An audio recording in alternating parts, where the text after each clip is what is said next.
Hey everybody, this is Rydo and we're back to another live stream of Shadowverse. Today is Monday, July the 5th. Let's hop in here. Trying something different today, so as the summer is happening and the heat is high, I've decided just to turn off all the lights in my room. So I'm playing in the dark, which, like, not typically how I've been playing for at least the past couple of years.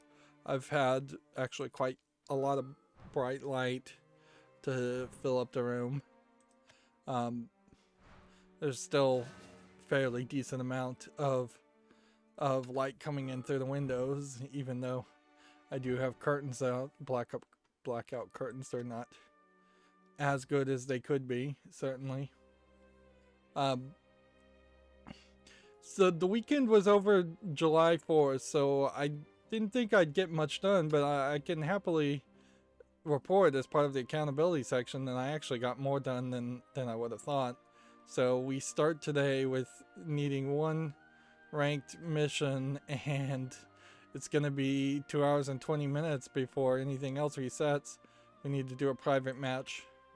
I at some point reached level 100 as far as portal craft, and like they just really did a terrible job releasing this expansion in particular so that it would run across the 4th of July. At least it's a terrible job for people in the United States now, and well, also Canada. Like, Canada's Independence Day is not but 3 days, I think, before in the US. So yeah, this being a Japanese focused game, they didn't account for that, and so now it's asking a lot of people's time in a very specific holiday, and around any holiday you're not likely to take that extra time to play a collectible card game to the point where you're getting 5 ranked victories. Of course, the real problem still comes down to it still really is just coming down to the fact that there's just too much difficulty to win. It is a consistent running theme. It's crazy to have to say that Hearthstone was the only collectible card game I played pretty much since starting my channel that came anywhere close to having a decent win ratio. And I think the only reason you had a decent win ratio in Hearthstone is because you were getting a lot of disconnects and you were getting a lot of people that were just bored and conceding the game. Whereas Magic the Gathering, major struggle, and Shadowverse, certainly a major struggle also, as far as just trying to get a victory in ranked. I think also Hearthstone probably just benefited from having a much higher player base. Of course, you also have this issue with the private games where there's just that issue. Yeah, some of these cards definitely existed before. They've just like re-released some of these cards, taken them out of old expansions and released them in new expansions, which would almost make the argument that you should have already owned cards like this, but then they seemingly took out the old cards and just stole them from you. Which, if that's really what happened, that's insanely rude and unfair.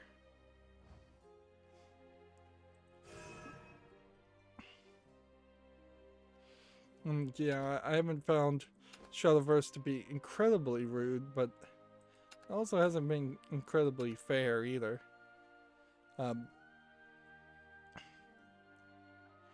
Yeah, over the 4th of July weekend, I don't know if it was a humidity thing or what.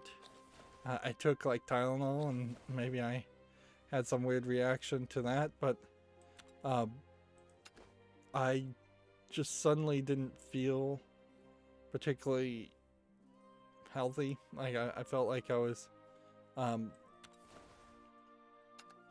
felt like I was running a fever, and I don't know what happened, but all of a sudden my bed, it seems to be lying flatter.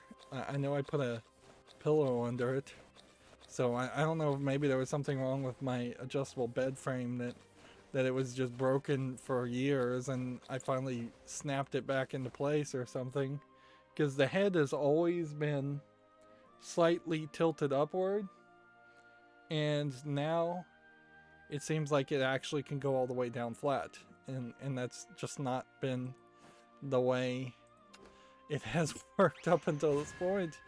It is very possible that something as big and heavy as that, as an adjustable bed frame, was just damaged in shipping and I didn't realize it, that some gear had just been out of place. But that has caused a weird scenario where it's been easier to sleep than it usually is for me, and then that has caused a situation where I have been sleeping. That being said, I did get back to Hellblade, Senua's Sacrifice. It's going nowhere fast. It's really irritating, and it kind of sucks because it seems like nowadays, like almost every game I criticize, I'm not enjoying much anymore. But particularly as far as Hellblade, that's a game that I think I went out of my way to pay a little bit extra to get, and there's just no game there. There's no reason it should have been such a critical darling. It makes the argument, and I think a very valid argument, that most mainstream video game critics, or in this case at least Giant Bomb, that would have been who I was listening to when it came out originally, are just complete fools when it comes to like pretty graphics and nothing else. Because so far there really is no story in Hellblade. Not really. There's kind of almost this slight SJW woke. This character is hearing voices. This character has mental problems. Like, sure, okay, I get that. You could have been a lot more subtle about developing the character to know that, but you haven't. But the game does nothing to develop Senua otherwise, other than to say she is just her disability and nothing else, which is frankly the exact opposite message you want to send as far as disability acceptance. But otherwise, the game is, you run into some very bad fighting sequences that often are way too difficult even on easy, but oddly, when I was accidentally playing on hard, not that much more difficult on hard. It is clearly sequences just trying to make you struggle, to probably give you an emotional connection or feeling of struggle, because you're literally fighting the darkness in these sequences. And when you're not doing that, you're walking around listening to dialogue, or not even able to walk around listening to dialogue, unlike like Bioshock, where you can pick up a recording and then run around and wall and pick up collectibles or scope out an area while listening to it. You have to stand next to each of the stones, otherwise the audio just gets quiet as soon as you start walking away from it and you can't hear what's actually being said. Or you're just walking in a walking sequence, or you're just looking for these perception puzzles, which they're heavily relying on the perception puzzles, when really that would have been a single puzzle, maybe a puzzle you do twice in the entire game if it were something like Resident Evil 4. They failed to establish a single bad guy in the game until nearly halfway through the game, as Hela is, I suppose, supposed to be your single bad guy, but she's not even shown until halfway through the game.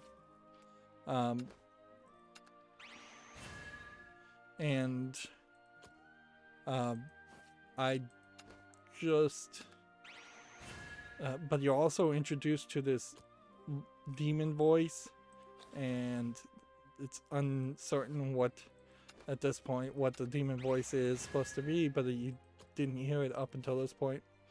And what's ridiculous is when you look at Heavenly Sword, which it was made by the exact same company, Heavenly Sword did everything Hellblade: Senua's Sacrifice did better. And it was made years before. And in the meantime, they also had the DMC Devil May Cry reboot, so they knew how to put in gameplay. Like, there was no problem with that action sequence there.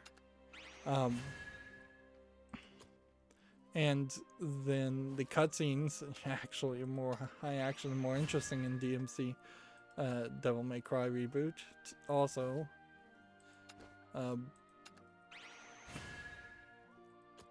Yeah, the whole game just stinks of the concept that this was supposed to be a CGI movie and it was never supposed to be a video game in the first place, because there's just no video game content there. Either that, or it is one of the clearest examples I have ever seen of a video game company backsliding terribly in quality, and just getting incredibly lazy. Even if you didn't know that they had made Enslaved Odyssey to the West, which had more gameplay mechanics and DMC, even if they had just made Heavenly Sword and done absolutely nothing until Hellblade: Senua's Sacrifice, Hellblade, as far as an interactive experience, is way worse. It's prettier. It's got like what is basically just full motion video, or as close as you can get to it with it, while still actually putting any CGI over the face with the face scan technology. But that's all it's got for it, is it's prettier.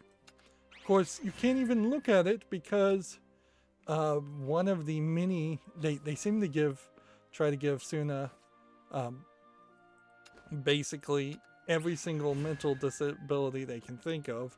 So she won't look at the screen when you try to pan the camera. She'll turn her head to the left or right in profile, which kind of makes her feel like she's autistic. So you can't even look at her face unless you are in an actual cutscene. There's literally nothing else pretty on the screen when you are in a cutscene. It's just same old generic dead bodies, corpses, and buildings, destroyed buildings, and that's it.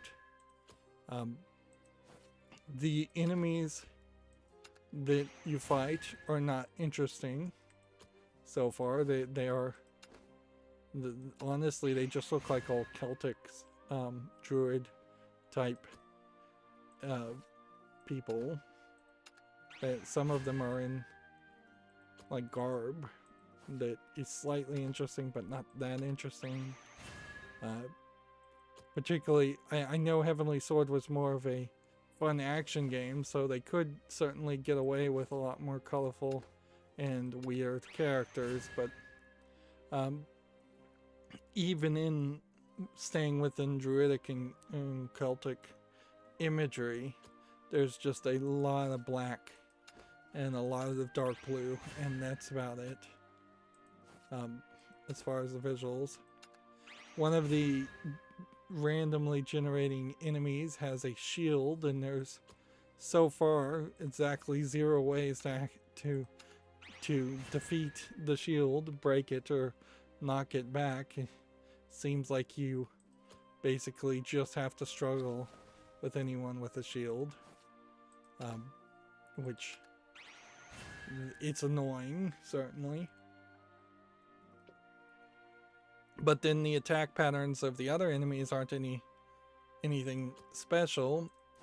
Even the walking patterns and animations that the enemies do are in sync and ridiculous. So you'll often spawn 2 sword carrying enemies and they will walk left foot, right foot, left foot, right foot. Not like they're marching and that they've been heavily trained to walk that way.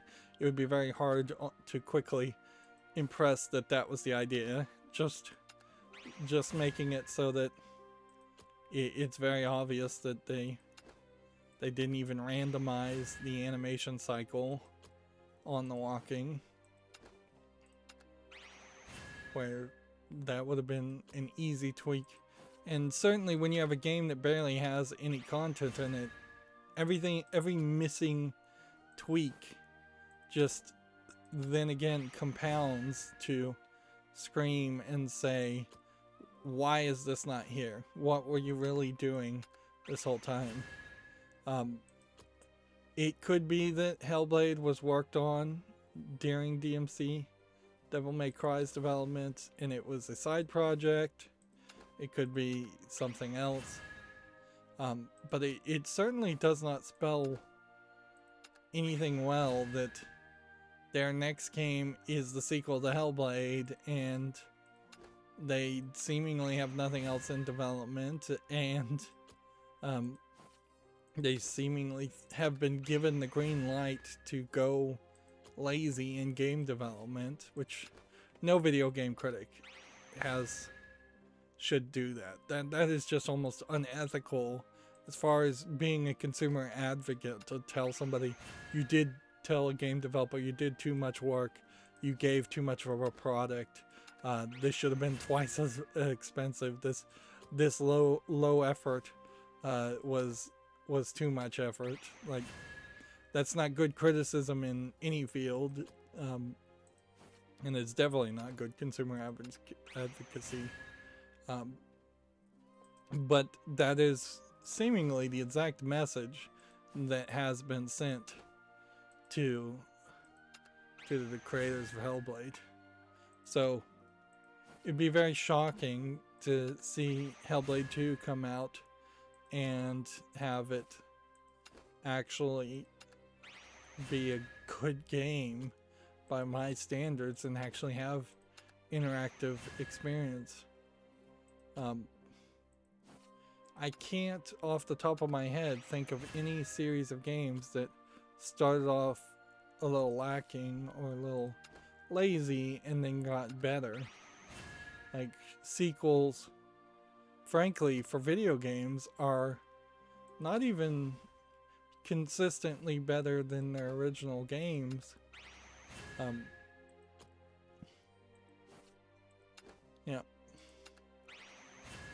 Let's see. Do I have anything else more to talk about as far as this? No. Mostly slept through the weekend. Slept oddly better. Maybe that's why I felt sick, is that I finally actually slept, and my body has just gotten used to insomnia, half poor quality sleep. So yeah, I think we probably should just jump into gameplay. While I was talking here, I've been using up the vials to create all one of every silver card, which is still kind of the legacy I would like to leave with this collection, is that I would have one of every card if possible. That is kind of where I left Hearthstone, so if I was to ever go back to Hearthstone for some reason, then I would have like a near complete collection up to a certain point. But also, I think I played Hearthstone for a very, very long time. One of the YouTube, Twitter tweets they put out is that your channel should be constantly evolving, and playing a game like this certainly does not equate to evolving. Like, you really can't do anything like that.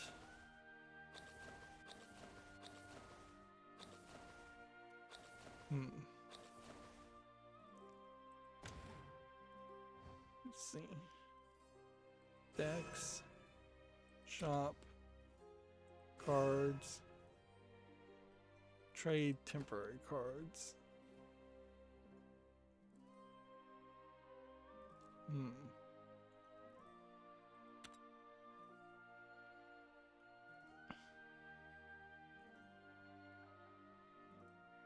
Well, apparently you need a massive amount of temporary gems. I didn't realize you needed this much. That honestly, they should divide by 10 if not 100 for owning these temporary cards. There's a lot here. And this is definitely not a complete collection of the most expensive cards in the entire game as far as platinum cards. This is clearly a collection of just the ones that are in rotation.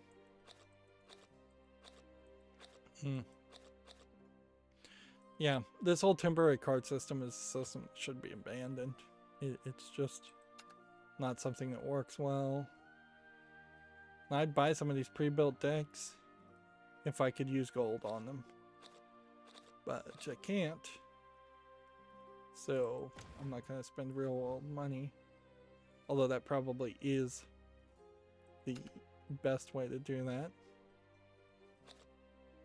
And this also would have cost real world money, so note to that. There really is no carrot to this whole system. It is just a stick. You just get punished if you don't spend money. You don't get rewarded if you do. Alright, well, let's hop into rotation, actually try and play. Get one ranked win. After that, then we kind of don't have much to do, so I think we could kind of try and powerhouse through the news. Not that there's a ton of news, but there's a ton of games that came out on Steam. The summer sale, I don't even know if it's still going on. I literally didn't pay any attention to it at all. Like, I may very well have failed to even sell the trading cards and make a single badge. Yeah, that meant so little to me after all was said and done that I just didn't even put my time into it, which was probably a good thing.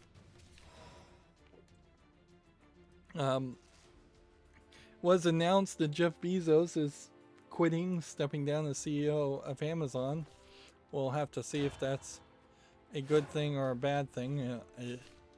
I would almost assume that a lot of Amazon's bad business practices are a corporate infrastructure issue. So unless you have some kind of saint that becomes the new CEO and really shifts things around, it's questionable what, if anything, could or would change there for the better. Yeah, we could always hope that maybe his ex-wife owning a significant amount of shares could have some influence, but Jeff Bezos still probably owns a significant amount of shares. So, yeah.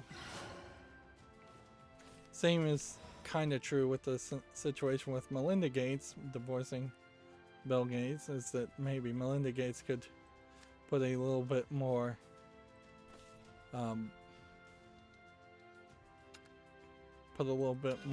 humanity into Microsoft and the Bill and Melinda Gates Foundation, but maybe not.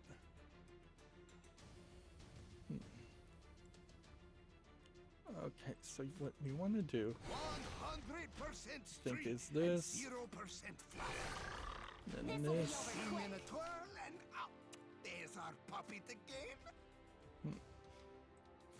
then this, And then this.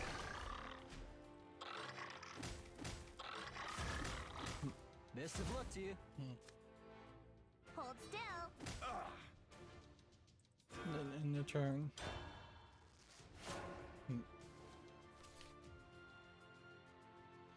So yeah, let's just go through the news. Video Games Chronicle here. Oh, I didn't even turn on the ticker. Let's go ahead and launch those. Launch it once, launch it twice.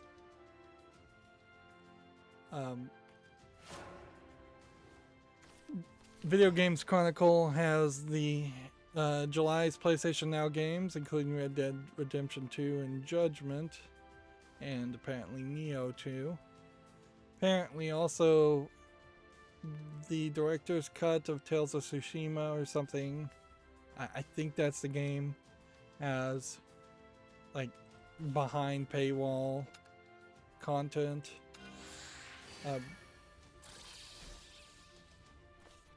Which people are not happy about. Yeah. Let's see, can I get a more full list here? Yeah, let's see. God of War Neo moving out. Plus Red Dead Redemption 2 and Judgment. PlayStation Now still being fairly competitive. Gematsu has the Tale of Arise opening animation gameplay and more, which it's a JRPG. I think we've seen a lot of it, so I'm not gonna make a special effort to look at that. There's a duplicate tab. Why did that open? My Friend Pedro Ripe for Revenge has been announced for iOS and Android, which I want to see what this is, because yeah, it looks like it's basically the same game as My Friend Pedro with the graphics turned down considerably, which might also mean that the physics have been turned down considerably. Although I'm not sure how good the physics even were in the original game, so it's kind of hard to make a fair comparison unless I had played the first game. Definitely feels like it is changing a lot of the game, not just the visuals, to accommodate being on a cell phone. Hostile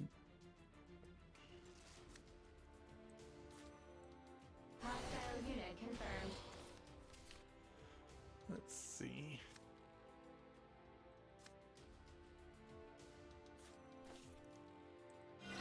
Oh, guinea pigs, where are you?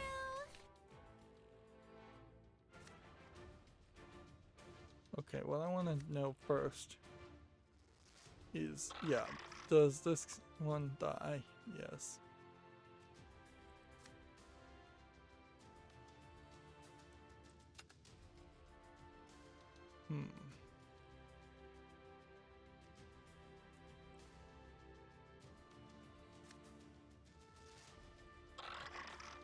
I can't attack this one though.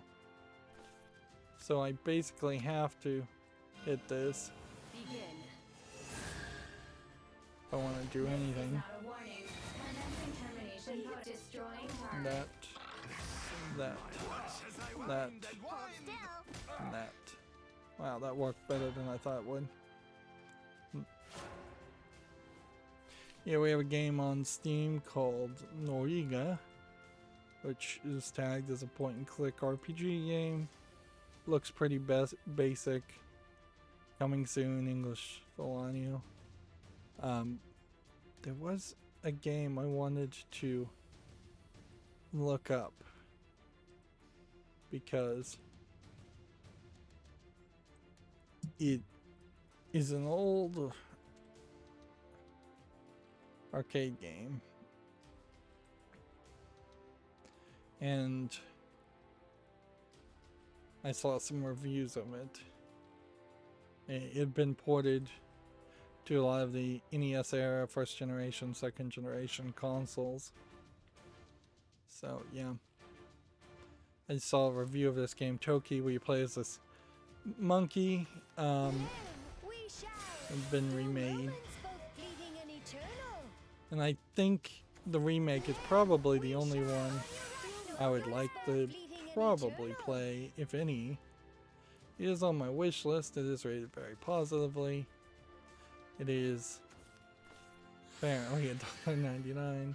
So if I had extra money right now, I would potentially just buy it.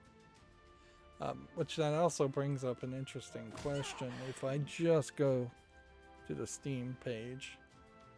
Okay. Oh, there is still some time. There's 4 more days till the summer sale ends. But I definitely have not been checking this.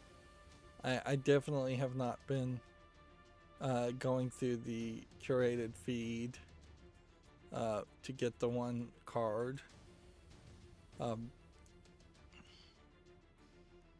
So I've kind of forgotten all about it now that I've reminded myself on it. I guess I'll try and get the cards just because. Alright.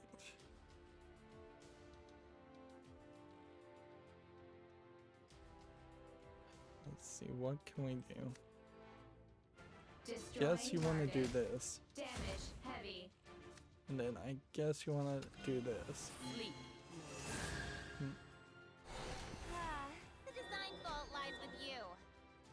And then I guess you want to do that. Too much party, not enough business.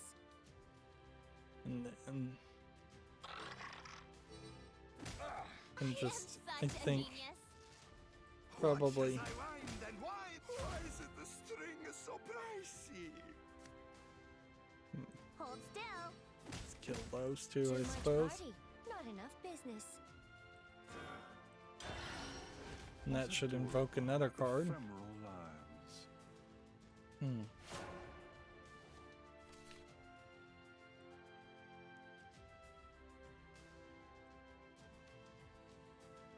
Usually what's on these queues, as far as Steam, as I'm skipping through them, are things that don't even matter.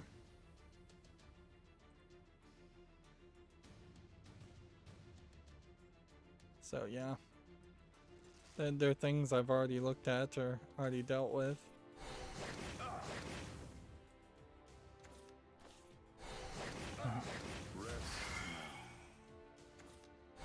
See, next we have World War II Operation Husky, which looks like nothing. $7.19 English only. Cradle and sleep. Yeah, we have a game called Booktopia, which seems like it's a beat 'em up game where you play as a four-armed mutant. Which at a certain point, I don't know if you can call a mutant fat without seeing other mutants in comparison. Post-apocalyptic beat 'em up. It's not the worst idea, but it fails, I think, visually, because in a beat 'em up game, you're already coming from the conceit that you're going to see a lot of repetitive images, a lot of repeated enemies. That's just how those games have always been made. It'd be very interesting to see a game that randomized the enemies and made them all look very different, but then that would also hurt the gameplay method and the readability of the gameplay, so you wouldn't know how they were going to attack.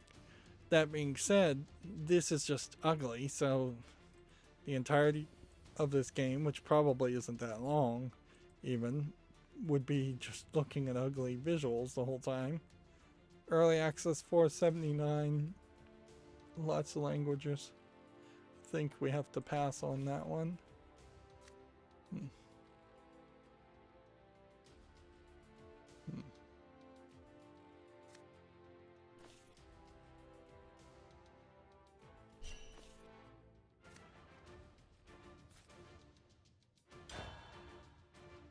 just messed up terribly there.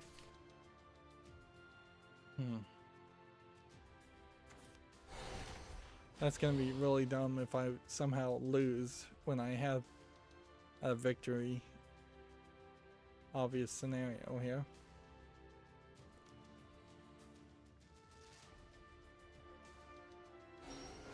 You have summoned the blade of purgation here. Okay. Do this. All of you. And then do this. And lies. And then do that. I'll see you in purgatory. Hit that.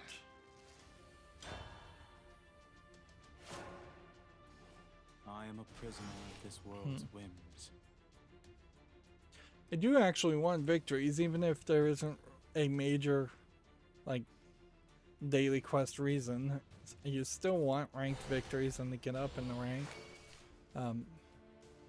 But unlike other free-to-play games with ranking systems, it's not like And sleep. they give me 100 gold at the end of every month because I'm being ranked or anything like that. Maybe there's some slight reward if you make it up to master rank, but that's pretty much it. Everybody else is, like, once again, it is just an example of it being all about punishment and no reward as far as the game.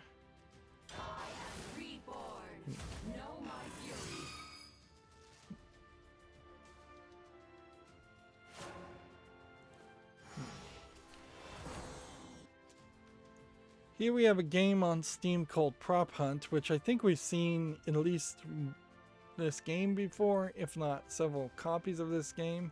I see. It is just the idea of taking the prop hunt concept from Minecraft and taking it into more of a real world. It's not a terrible thought. There is certainly a question I have to ask as far as why there is a robot with a gun in some of these screens. Are you straight up hiding as a prop while a robot seeker player is trying to shoot you? In a lot of ways, this is probably an asset flip game done as well as you possibly could do it, with a whole bunch of pre-purchased assets. That being said, it's an online PvP game only. Prop Hunt really doesn't work without that. You could try to make AIs that tried to look for you, but the AIs would probably find you instantaneously. That'd be very hard to program. $10 is kind of expensive when I think the mod is probably free in Minecraft. You also don't have that community of Minecraft players that make Prop Hunt work. And a lot of multiplayer games in general just won't work unless you actually have a major community. Here we have a game on Steam called Myravoria, which, wow, it is very high action. I'll grant it that, but it also kind of is dangerously close to just neon color vomit. Seems like it is a third person, almost top-down shooter where you're floating on like magical electronic skates and running and taking out mobs while there's just a lot of stuff going on visually. I think that's probably the problem here, is that the visuals here ruin any gameplay that might actually work. Then I am very iffy when your first screenshot of a character selection screen has them in a bikini.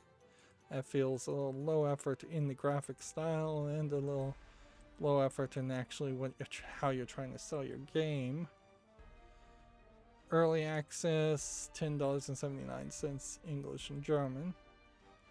Here we have a game called Manual Intervention VR. Seems like some kind of planetary defense VR game, according to its description. I was thinking maybe it was just a world physics simulator.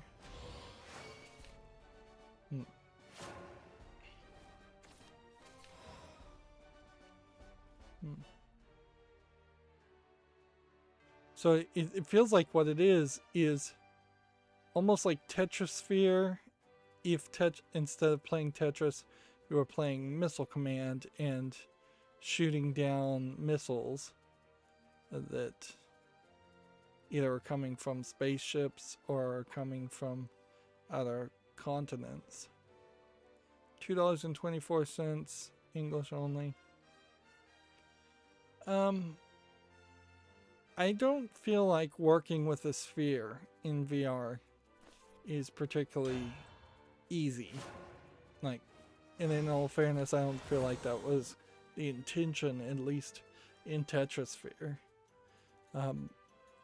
If anything, Tetrasphere never got really a sequel or any major praise because of the fact that you're showing only half of the screen at any point because it's a sphere. So yeah, I don't see why you would want that kind of interface for that kind of game. And if you don't have a VR sphere interface, then it's just going to be a VR flat interface. Playing Missile Command, which would be fine, but it wouldn't really be anything special.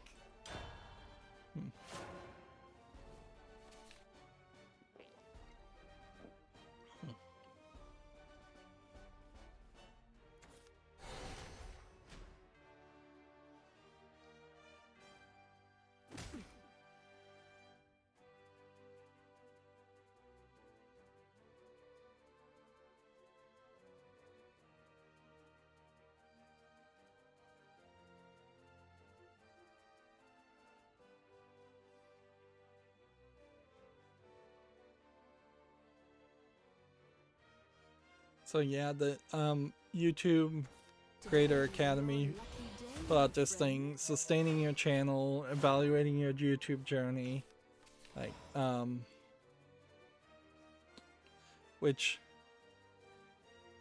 first part is assessing your channel performance, second part, which they don't really care about, is taking stock of your well-being, and then apparently one part here is checked already, recognizing the life cycle of content, which, yeah, these YouTube Creator Academy things are all but useless. I've never seen them actually say anything useful. It's not like I'm expecting there to be some kind of secret knowledge hidden in there that most YouTube content creators don't follow, and if I did follow, it would help my channel considerably, but it would be at least required that what they say in the YouTube Academy is not blatantly obvious or blatantly wrong.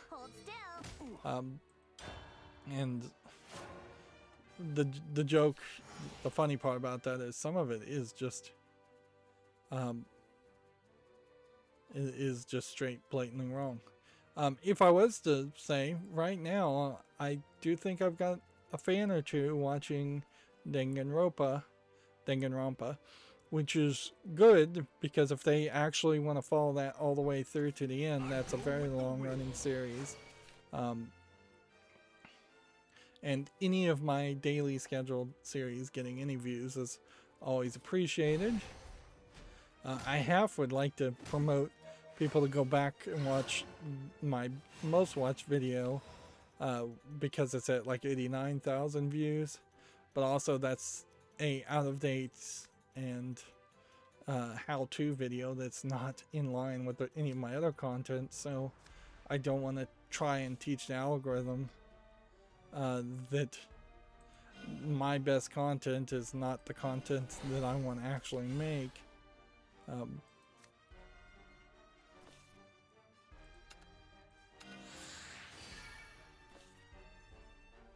So there's a definite To die catch-22 or not to die. around that Our concept eyes too. close. As the curtain falls. This. This'll be over Spin quick. in a twirl and out. There's our puppy the game.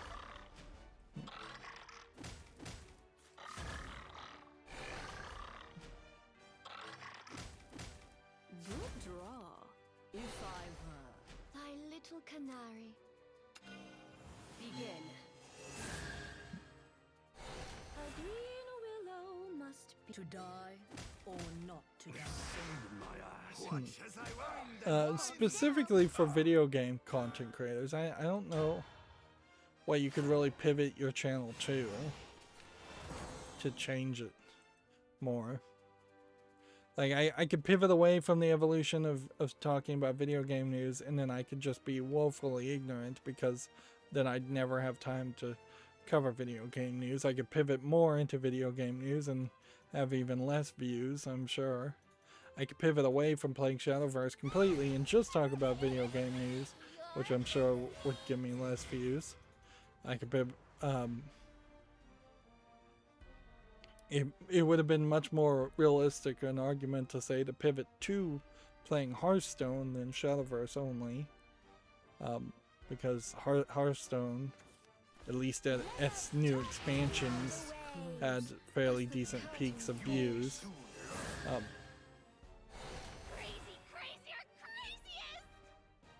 Which there is a new expansion for Hearthstone, but I've long since stopped watching that or playing it, so I have no interest in that. 100% string and 0% fluff. Just do this. A spin in a twirl. A spin in a twirl. There's our puppy the game. One. Puppy the game. Okay. So this one can't even be attacked, What can fine it? threads you have. So I've got all these puppets, and basically nothing I can do with them. Watch as I wind and wind. And I can't destroy that character. Yeah,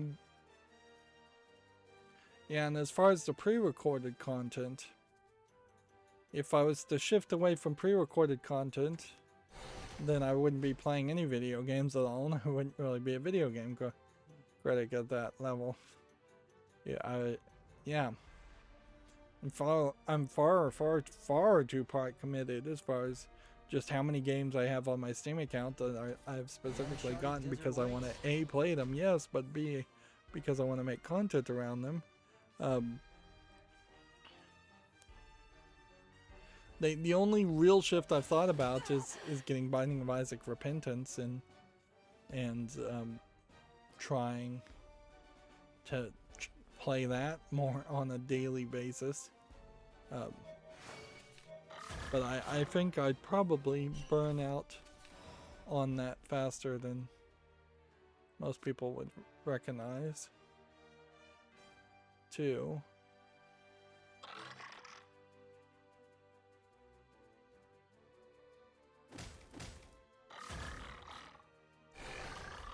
A spin in a twirl. A spin in a twirl. There's our puppy the game. There's our puppy the game. Best of luck to you. Let's see. I don't really even have a way to kill this character so that I could play this. Hold So then still. Watch as the I wind evolution, and wind. like I can evolve certainly and do slightly more Okie-dokie, rinky-dinky. destruction, Watch but as I wind and wind. it's not really enough. Oh, my beloved Nava. Hmm. Is this okay?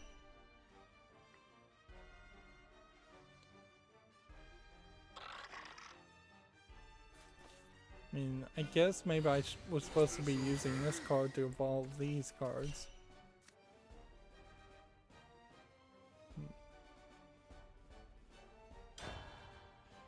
Oh, I didn't realize that's how what you were supposed to be doing with this card potentially.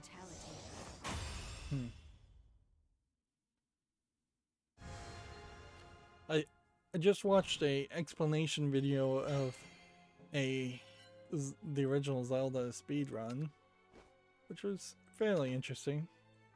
It does highlight a fact that probably a lot of speedruns, if you're not watching a Games Done Quick or European Speedrunners Association video, and even half of those, they don't do this, but if the commentator and the person speedrunning isn't talking about what they're doing, it's kind of just a pointless exercise because you just won't know the tricks. It makes a slight difference whether they are doing a glitched or glitchless run. If you're doing a glitchless run, then it should be fairly obvious, but even what is defined as a glitch would change that scenario fairly a lot. So it still makes a lot of sense for somebody to explain what is going on. And there are definitely some speedruns where you're doing 90% of the game or 50% of the game, and then there are some speedruns where you're doing 5% of the game and it's just not good visuals. GameStop right now, apparently, according to slickdeals.net, has some decent games on sale. Also, I'll mention that because, which highlights that it seems like a lot of video games were thought to be like they were going to be sold during the Amazon sale, and or the Amazon sale was designed to undercut a GameStop sale or so. Yeah, I'm not sure which would actually be the case. Hostile life form detected. Terminating hostile life form. Good enough. But yeah, it definitely feels like everybody's trying to get 4th of July / summer sales out of you, and that probably has been true every summer, but it's not something that I've paid attention to until this summer. Like, now is not really the time when I think people normally want to spend money on video games and stay inside activities. They normally want to have fun summer activities. That being said, the global warming has made it so incredibly hot that the fun outdoor summer activities are getting less and less doable. Plus, the fun summer outdoor activities tend not to be doable if you're doing any actual social distancing, which is about a 50-50 shot in the United States. Hostile unit confirmed. Verifying access. So, yeah.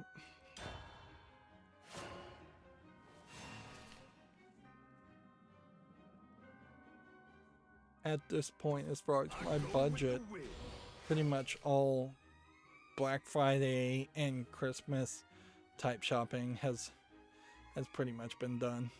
I'm not looking to spend much of any money during that time, and it's very hard to think too much is going to go on sale unless we have a just major increase all of a sudden in computer components, because that was the one thing, is that electrical gadgets with their chips being in short supply were not really on sale. Tell me what to like this. I could use a shoulder to Enemy cry identified. Moving on, we have a game on Steam here called Meteor Genocide, which looks like it's a very low effort side-scrolling shooter, but I'm not even seeing any shooters, so maybe it's just Flappy Bird. We have to fly up and down. $5.99. Here we have a game called Runo, which looks like a walking simulator. It looks visually good, as most walking simulators do. It's free. It's English only. I guess I'll put it on the follow list. At a certain point, if it's free, you might as well just go check it out yourself. Right. Shutting down. These walking simulators, I will say, also kind of fail to have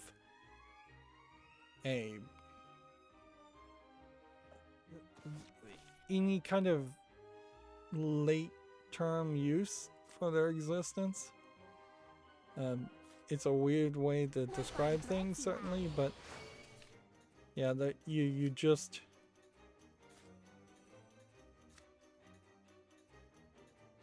like,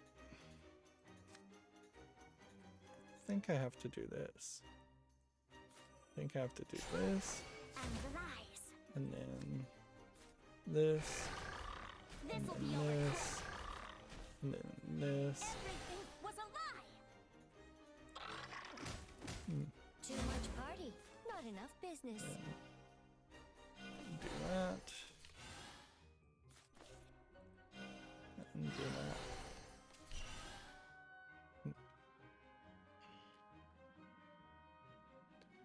And in return.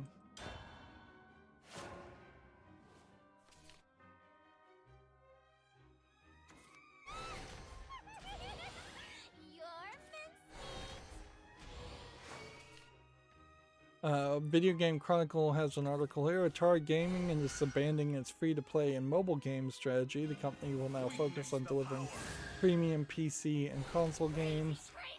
The company that owns Atari's name is not Atari by any means. In fact, it's probably the third or fourth company to buy Atari's name out of bankruptcy. So there's really not any reason to be hyped up about this news in any way. This one can't be attacked, which means pretty much have to do this. All of you. Well, is this one fused?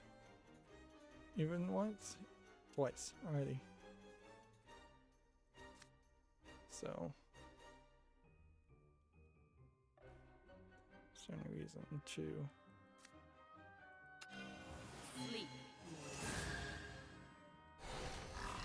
go and evolve that? Attack here and attack here. This guy has no cards. I may have won.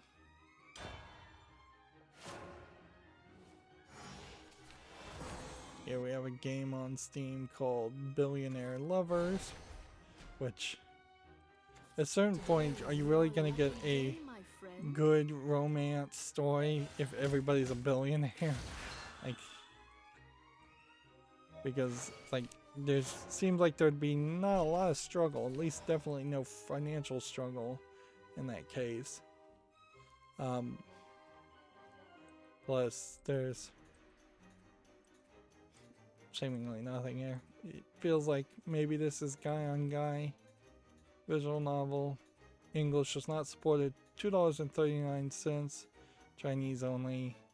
I guess it would make a little bit of sense that since the average Chinese person is incredibly poor, that there might be a fetishization of a sort of rich people. And I guess that makes a little bit of sense.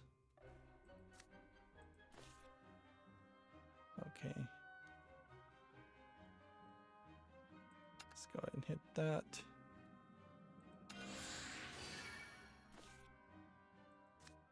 And then go ahead and play this. Go ahead and evolve this.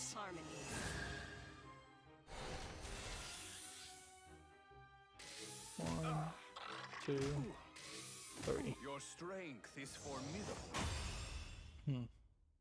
But yeah, that doesn't support English, so that doesn't matter.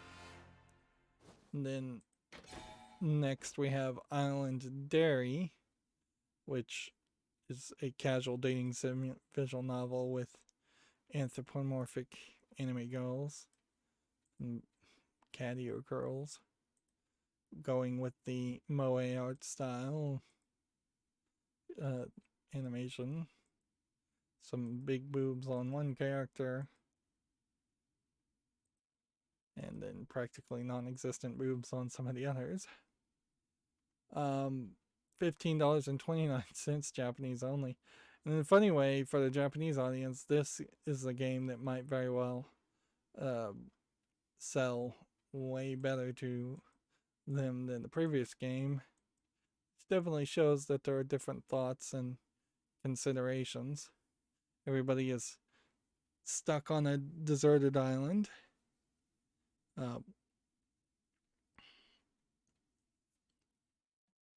What this isn't tagged as having any kind of nudity or anything like that, so this might be a fairly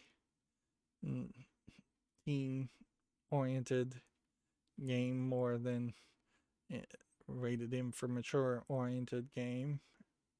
I wouldn't be surprised if the concept is surviving on an island, that if there isn't kind of a schedule strategy to it, where you have to send people to different activities to actually solve it.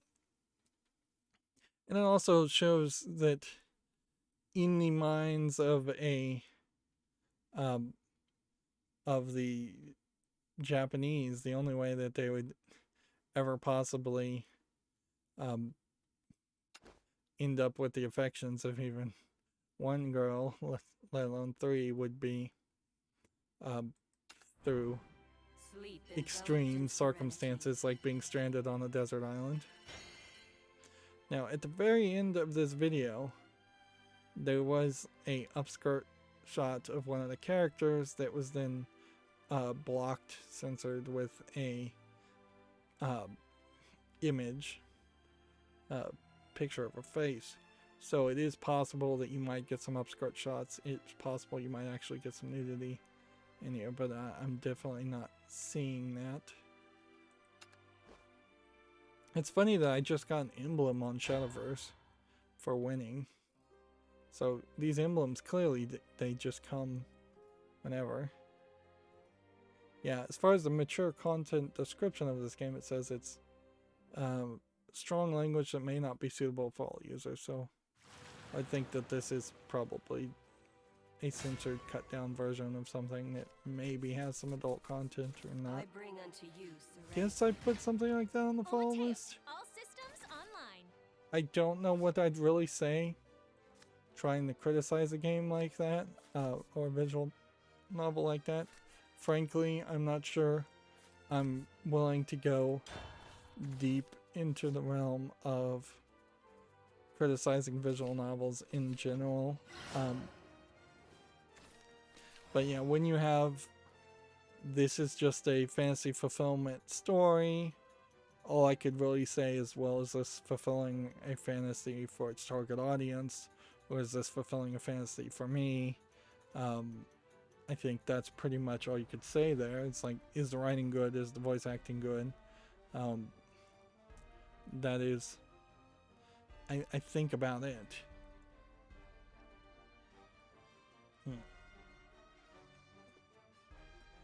Because there's almost certainly in a visual novel not going to be any actual gameplay or anything to criticize otherwise. I'll get production up and running. In a lot of ways, that's the funny thing about Hellblade: Senua's Sacrifice, is that it is very dangerously close to just being a visual novel. And when I have to criticize a game like that from that perspective, then it's all going to be about the story, and the story's just not there. Here we have a game on Steam called Neo Kaiju, which seems to be a game where you come out as a big monster, or kaiju, and just destroy everything around you. That they've kind of got some physics on some buildings and things, and so it's an attempt, I think, of freeing, of doing as much damage as possible, like that arcade game that existed before. Wait, what? I forget the name of that. It's free. Was this a student project? It's English only. I really don't want this game to be free. I'm gonna put it on the fall list, but I really wish this game had cost some money so that then I could think that there is actually more gameplay there. Where are you? But like visually, it looks fine. My fear though is that there really is only one level, and that's pretty much it. Seems like there's probably 2 or 3 levels of upgrades. In each level you get some power upgrades that make you bigger as a kaiju. There isn't a variety of kaiju like the game I'm thinking about, which I can't remember the name of now. Hostile life form detected. I keep wanting to call it Smash TV, but I know it's not Smash TV. Useless. That's nowhere close to the right word. 100% string and 0% fluff.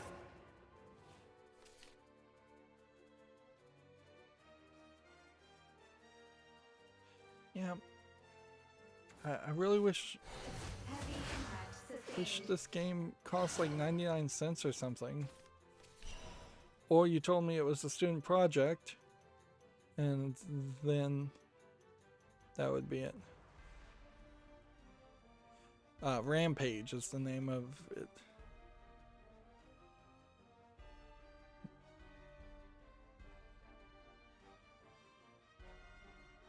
Apparently the game's a little clunky, but it's positive review.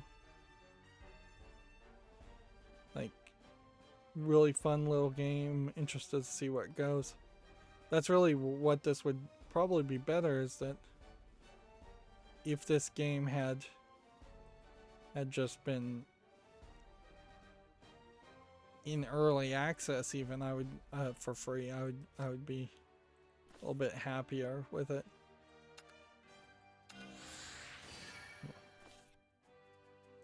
So that's fused once. So can this fuse once? Yes. I am such a genius. There's another game here from the same developer, BYU, which I almost would assume that BYU stands for Brigham Young University. That would make sense, and that would make it feel like this is a student project. But they really are doing a bad job of telling people that. This game, Dungeons Brawlers, not as interesting because it's split screen. The design fault lies with you. But yeah, this also came out Guinea pig. at the same time. Here we have a game called Net VR Theater, which, yep, looks completely uninteresting, as the idea of being in a theater watching a flat image with avatars. The only thing I could think here is, like, this might make sense, I suppose, if one person had a massive amount of like videos on some kind of local hard drive, and then they wanted to stream it to all their friends, and all their friends had VR. Like, but that seems incredibly convoluted, and almost certainly there's a better solution to that than having everybody be in VR. Like, it seems like you're Good guinea pig. definitely putting a hat on a hat for no good reason. it would make a lot more sense to me if you had a big server of videos to figure out how to install Nextcloud and share that video file with everybody over the servers, and that just like talk over a phone or something if you're gonna talk while watching a movie, which that's a weird part too, certainly, as far as whether or not you're trying to have an experience where your friends are chatting and having fun while a movie is playing. This'll be over quick.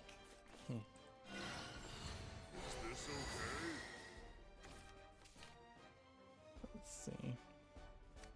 I want to evolve Fuse twice in this moment.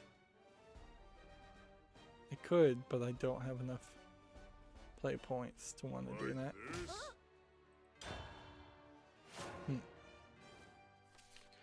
It's far more simple to use the Amazon like feature, or to Do not seek what is not there. Setting reflectors to reflect. to use Awaken, for the end is some near. other kind of sharing software. You could certainly have everybody just watch a screen share on a Zoom meeting or something and do the same thing. The only thing you're missing out on is the VR part, and I don't know if the VR part really is adding anything. All of you.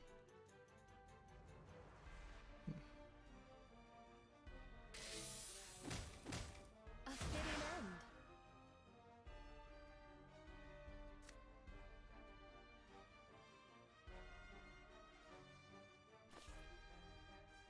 I think what we'll do here is go ahead and fuse one, then in the turn.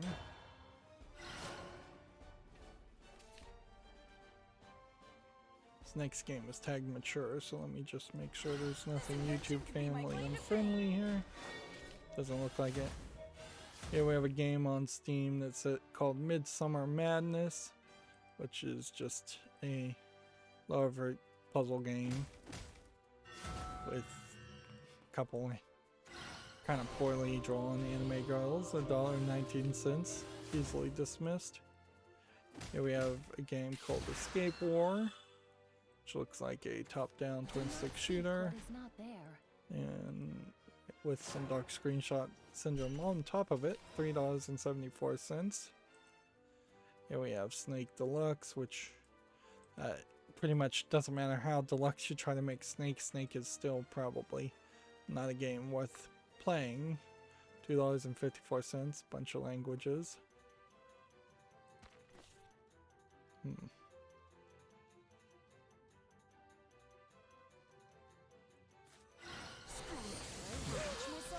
All of you. Let's see. This one and this one. Get rid of that. And that. A fitting end.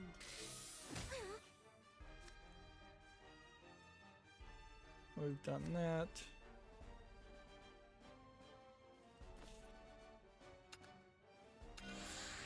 Just go ahead and do that too.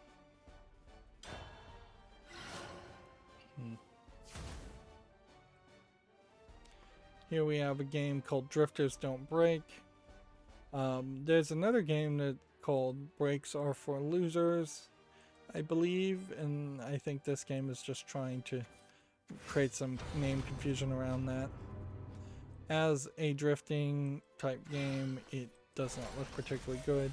It seems to have an odd level system also, which doesn't really make a lot of sense. It makes it look more like a mobile game. $3.99.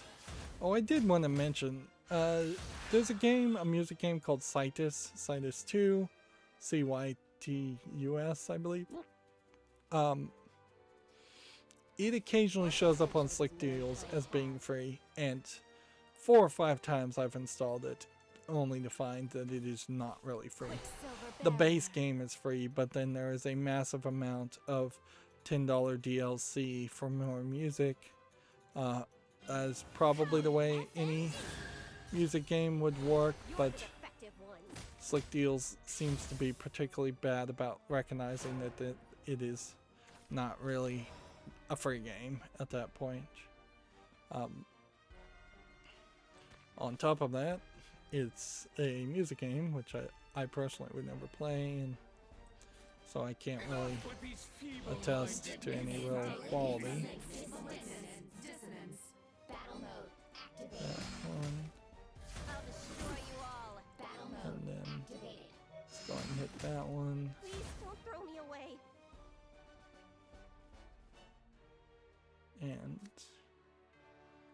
do we have anything that happens when these evolves? Begin. Limiters removed. Battle mode activated. I am reborn. Know my fury. Let's see. Next, we have a game on Steam called Tracker, which looks like it's a blocky polygonal game. It kind of feels like what you're doing is running through a maze and in kind of like a Tron-like environment, doing a little bit of shooting, but also shooting upward outside of the maze, which is a little weird. Certainly. It's a VR game for $4.79, English only. I think this probably highlights the problem with anything that would be a Tron game, is it just looks so bad. I can't imagine too many people really want to play a game that looks that way, even if you did have some special love for the Tron movie.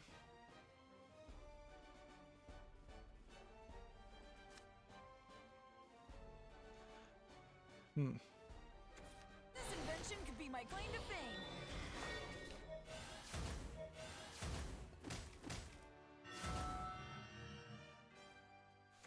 I hold purgation in my hands once more. Idiocy is exhausting.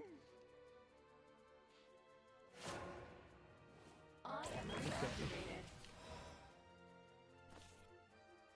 So what do we want to do now? We attack here.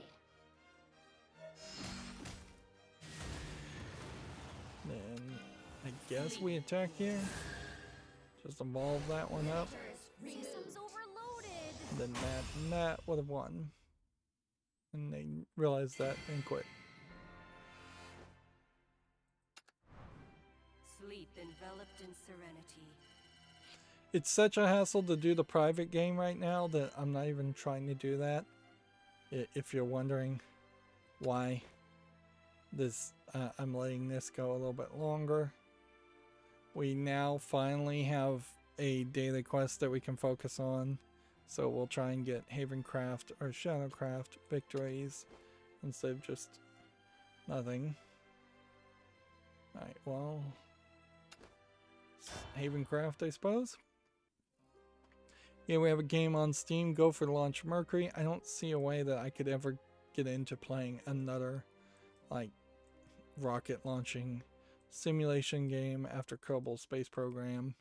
I don't even think Kerbal Space Program was particularly that good, even in its most final form, but it certainly was enough for me as far as that kind of experience. I need to see something that is, like, significantly better than Kerbal Space Program before I would think I would be sold on doing a game like that. Regardless, for other people, it's $6.99, English only. And we have a game called Chaos Wind, spelled K-H-O-A-O-S, which looks like it's a horror zombie shooter. This one looks slightly interesting as a kind of unique enemy. Seems like you're on a spacecraft. It's $3.24, English, allegedly full audio. That's fairly cheap. So I have to kind of wonder if you are getting any real levels here, or if it is just like a 2-hour experience. I'll put it on the follow list to see if we can get some general concepts.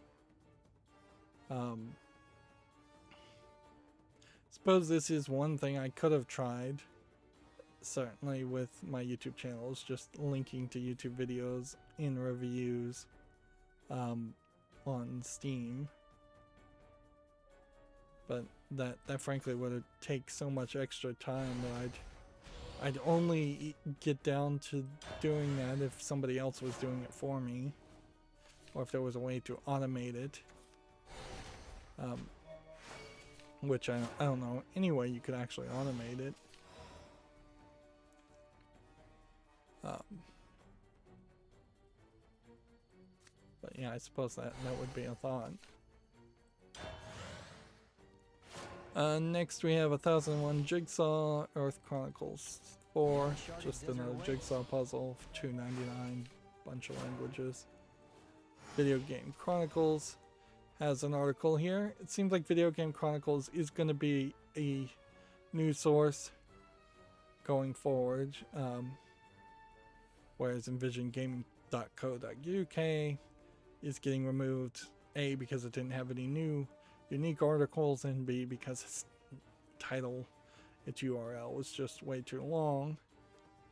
PlayStation has officially removed its Japan studio from its list of studio. The official site no longer lists Japan studio amongst its teams, which, I mean, if there was ever a final blow you could make, certainly this is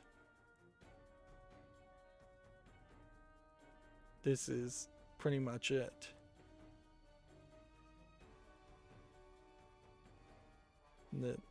Yeah. And I don't know how much of that is Jim Ryan. I think probably a significant amount of it is Jim Ryan, but I don't know how much of it isn't also some of the management in Japan studio themselves, that the Japanese part of Sony knew or wanted to get rid of the Japanese employees and shift work, outsource work, basically to American companies that have younger people, less people that they'd have to pay pensions and retirements to, because they pretty much won't have to pay any pensions or retirements to people, to offices outside of Japan. But yeah, just younger people in general.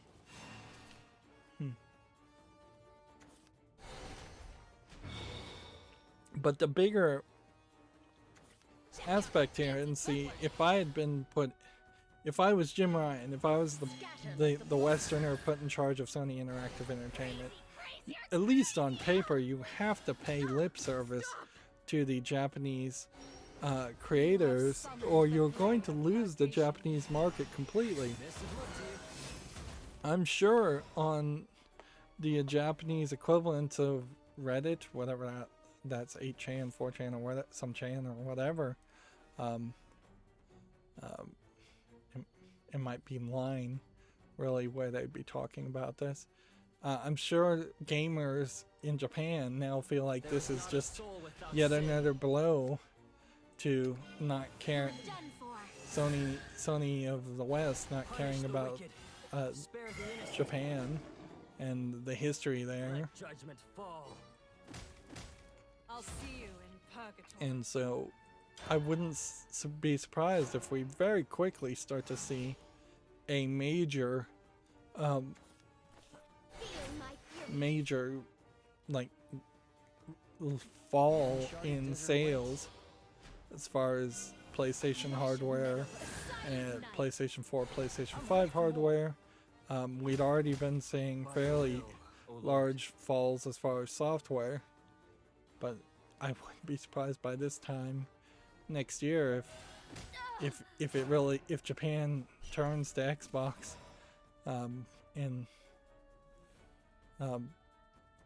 or just turns very much to Nintendo.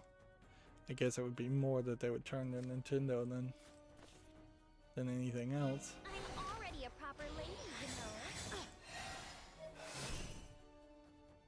Oh, this sucks. You're in good hands.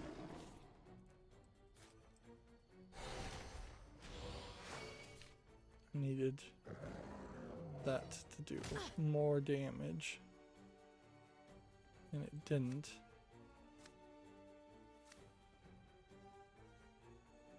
So I can like evolve this for no reason. I've got all the magic I need. Here goes. One thing that did catch my eye here, though, was let's see if I can name all of this. This was the game The Guardian. This is that Gravity Rush game.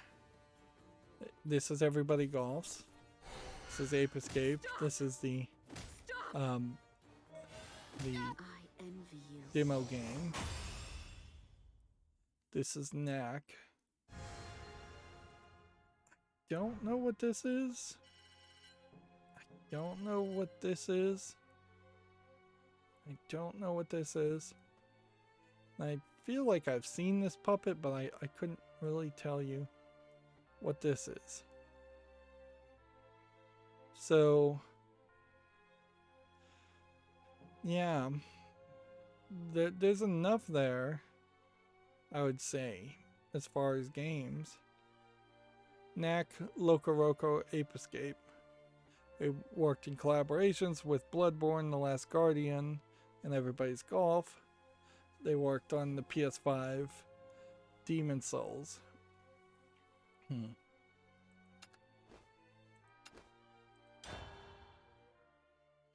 That's a big number of games, though. Like that's not like, oh, they haven't done anything in 10 years, which honestly, for the Japanese studio, it should still been a pretense that they did something.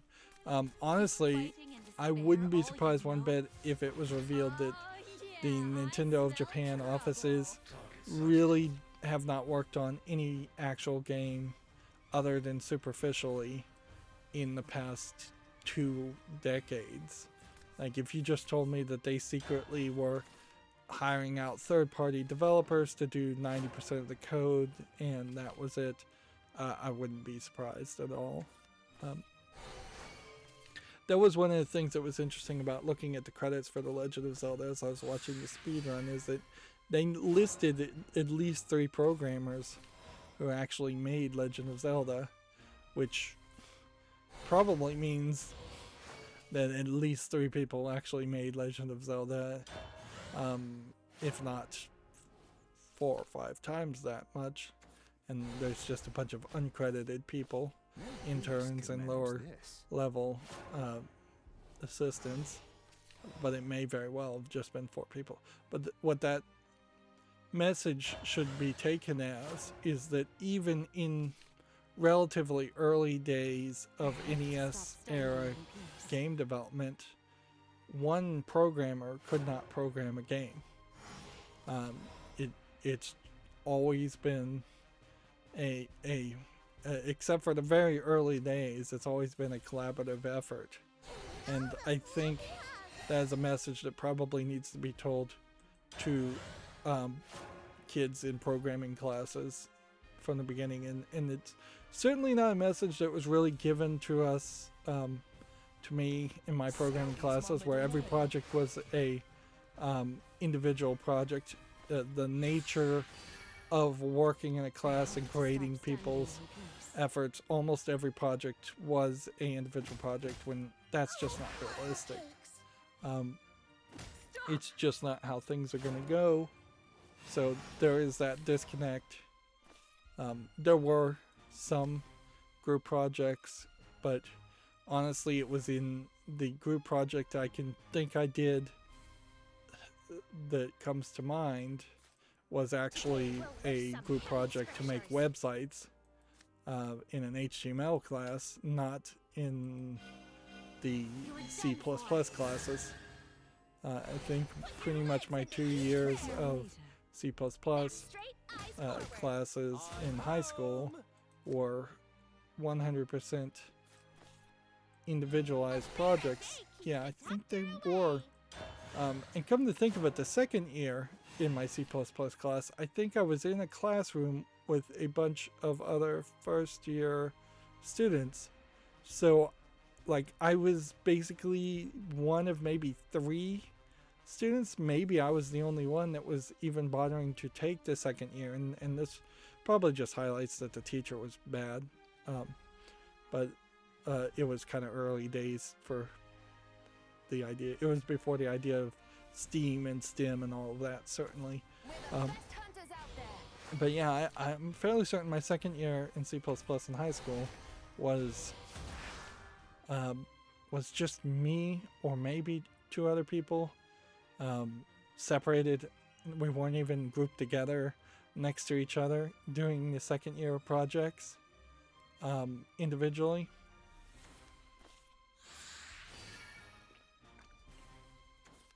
I think in IT classes too, if I was to expand it to some of my IT classes and not just programming classes, there's a lot of projects that are really going to be more collaborative efforts, and that too was not worked, not taught. So if you ever wonder why IT people don't really come off as particularly personable, half of that might very well be these were people trained that they were going to get to work alone in their own computer lab by themselves, and then they get into IT jobs where they have to deal with do a whole bunch more customer service than what they ever really thought they would do or wanted to do. Yeah, it's one thing to fix somebody's computer, it's another thing to fix somebody's computer when they're talking to you and they're around and they're irritating you and they're complete idiots, and this is like the 5th time they've spilled coffee on their keyboard or something.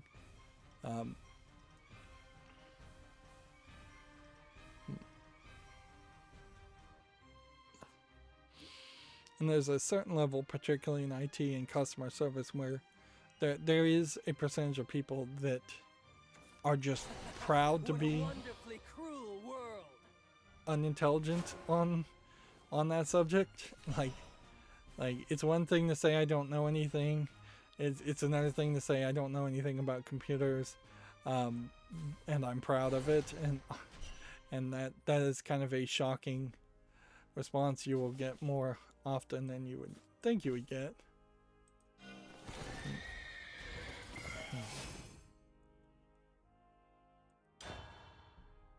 And particularly the modern days, like when somebody says they don't know anything about like video games or cell phones or computers, I'm like, if you should know this.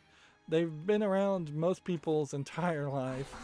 I heard a comedian say it like their mother, they bought them a like DVD player, and he said all you have to do is press the play button, and they go, what's the play button?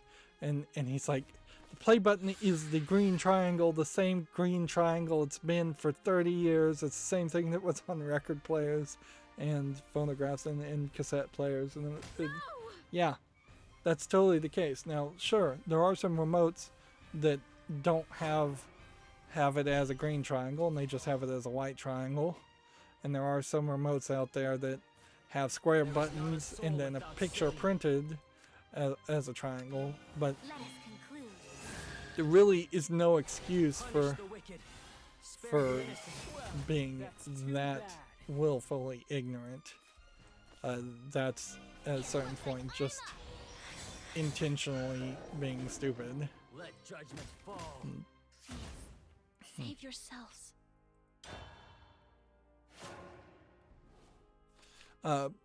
But yeah, sorry, went on a bit of a rant there. Here we have a game on Steam called Solaris, which looks like a space 4X game. We haven't seen a lot of 4X strategy games lately. It's free, online PvP, not anything that would interest me. Video Game Chronicle says Nintendo is seeking action after the ROM site it sued for $2 million misses its first $50 payment. Nintendo asks the court to ban a ROM site from relaunching.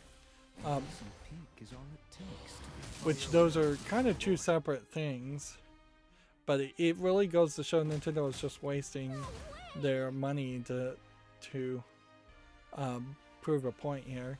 You can get a judgment for $2 million, fine, but what I don't think ever happens here in a civil court is I don't think there's an easy way or any way, potentially, to convert a civil judgment into a criminal action. They can garnish the wages of someone if they have wages, if they're making enough money, but I don't think they can throw this guy in jail if he never pays any of them at all. Now, as far as the injunctive relief, I believe is the phrase, to ban the site from relaunching, I'm not sure you can get that kind of injunctive release. Yeah, it says here, Nintendo won $2.1 million in damages, but failed to get a permanent injunction, which would have prevented the site from ever coming back. Which, yeah, means that they certainly could make a new site, and it could be something different completely.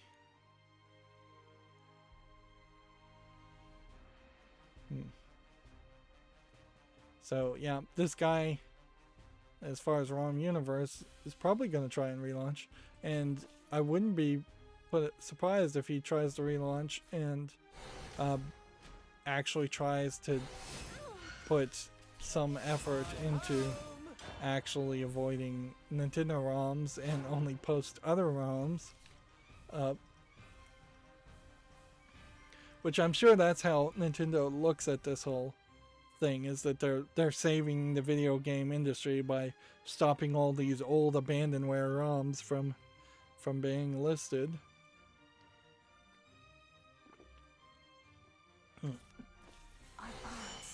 I shall cradle the world once I would hope that the lawyers got their money up front, otherwise the lawyers are going to be... Like, in Nintendo's case, they would have probably wanted to try to trick the lawyers into getting their money from any judgment, but almost certainly the lawyers would have been smarter than that and said, no, if we're going to do all of this, we're going to need upfront billable hours from Nintendo. And this may very well be just a contract with the lawyers to say, well, we've got these billable hours and we don't have anything better to do with it.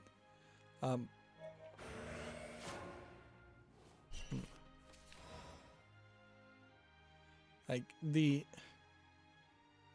vast majority of the damages here are trademark damages for $2.1 million, where they only got $35,000 for 49 copyrighted Nintendo games, which is frankly a drop in the bucket.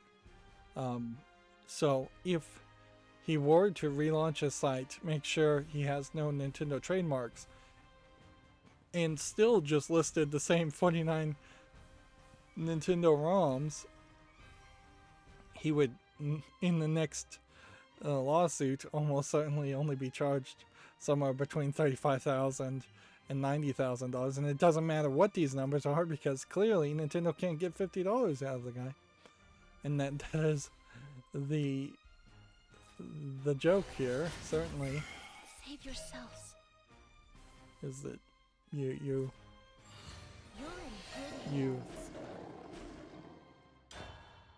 basically just throwing good money after bad. And at a certain level, as a video game player, how much of the profits that you gave Nintendo because you wanted to play their games went directly to this lawsuit? Do you really want to support a company that is wasting probably hundreds of thousands of dollars in legal fees going after a ROM site when ROMs are all over the internet? It's like, it's hardly like ROM Universe was this super successful out of nowhere Napster equivalent where people weren't getting ROMs before ROM Universe, and then all of a sudden it showed up. This might have made more sense if it was like Pirate Bay in the days when Pirate Bay was pretty much the only torrent hosting site, if there ever was a point when that was the case. I'm not sure there ever actually was a point where that was the case. But yeah, otherwise it does seem fairly ridiculous to waste your time on that kind of stuff.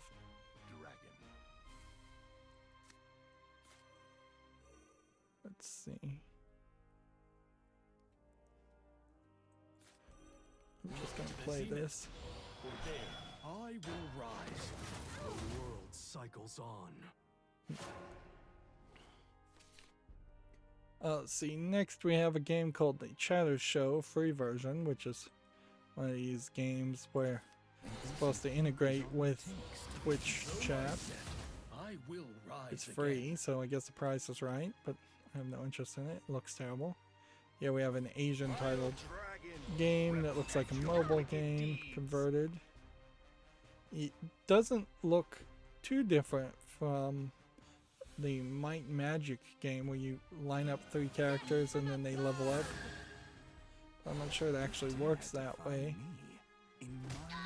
Actually, I'm fairly certain, looking at it more, that it doesn't work that way. This is $3.59. It supports only Chinese. Here we have a game called Hyper Feet, which looks like a top-down space shooter game of no quality. $2.69.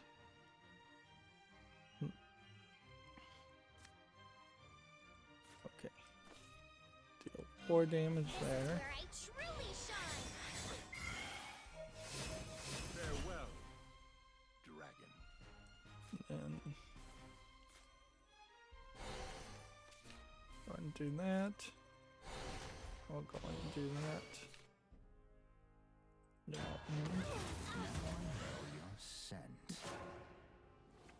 Next, we have a game on Steam called Wrestling Empire, which looks like an old NES wrestling game. But yeah, that doesn't inherently mean I would reject it, but it pretty much means I'd reject it. If anything, I would say from a developer who's not a big AAA developer, this is the best looking wrestling game I've seen so far. And there certainly, I think, is a target market for doing a 80s era, 90s era wrestling styled game, because the new WWE is slightly different than the old WWE as far as the characters and the attitude and the writing there. This is $15.99, English only. No online play, and that's probably the best you're gonna get. Just wish the graphics here were a little bit better. You see characters clipping in and out of each other. You see that it looks really rough. I don't know if these like promos and these talking sections need to exist. It feels like you probably would have done better focusing on just making the game animate better. Some of these characters look somewhat similar to real world wrestlers. Yeah, I'd like to see this. I'd like to see something like this better. That being said, if we go back and look at Wrestling Revolution 2D. This one is labeled as the original 2D version. Seems like there's only been a small improvement in 9 years of development. When it gets to the 3D, well, they came out in 2014. Doesn't seem like there's been a major improvement even then. So, yeah. This developer is just taking too long to get good, as it were, at making higher polygon count images. Here we have a game on Steam called Sewer Dolls, S-O-E-R, which seems to be like a find the hidden object horror game. Find the 7 pages type experience. Monsters chasing after you. The dolls are these little gremlins. Yeah, I don't think there's anything of quality here though. 59 cents, English and Russian.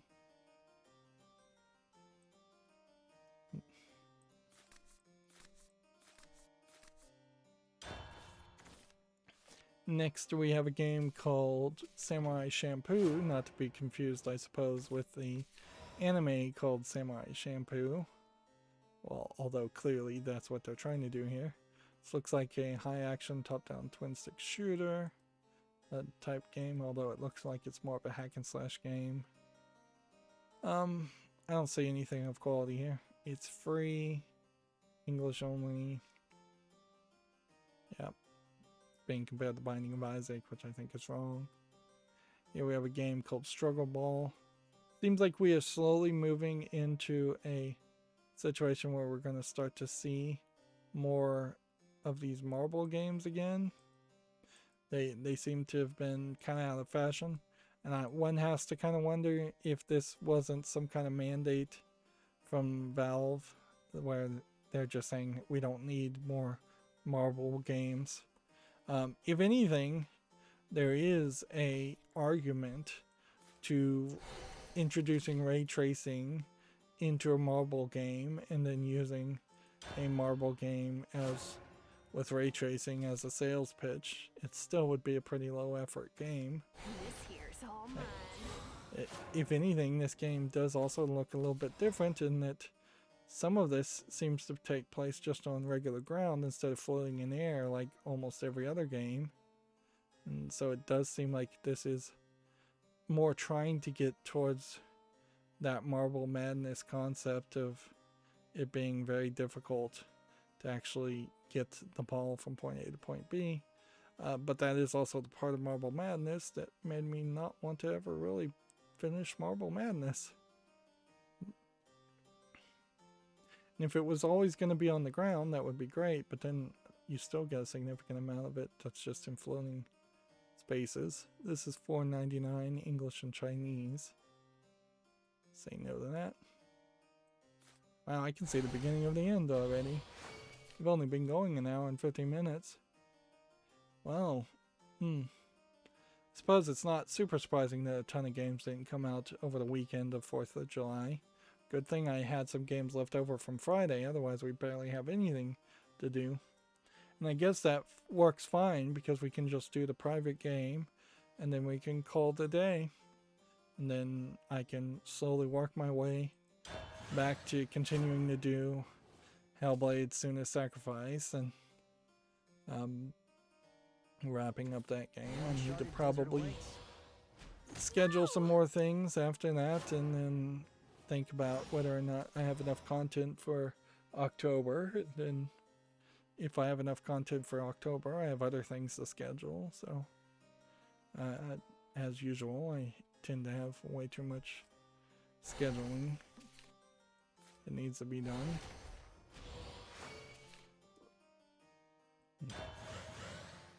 And I suppose as much as I complain about scheduling, I've only really missed the dates once or twice over the course of probably about 5+ years. So,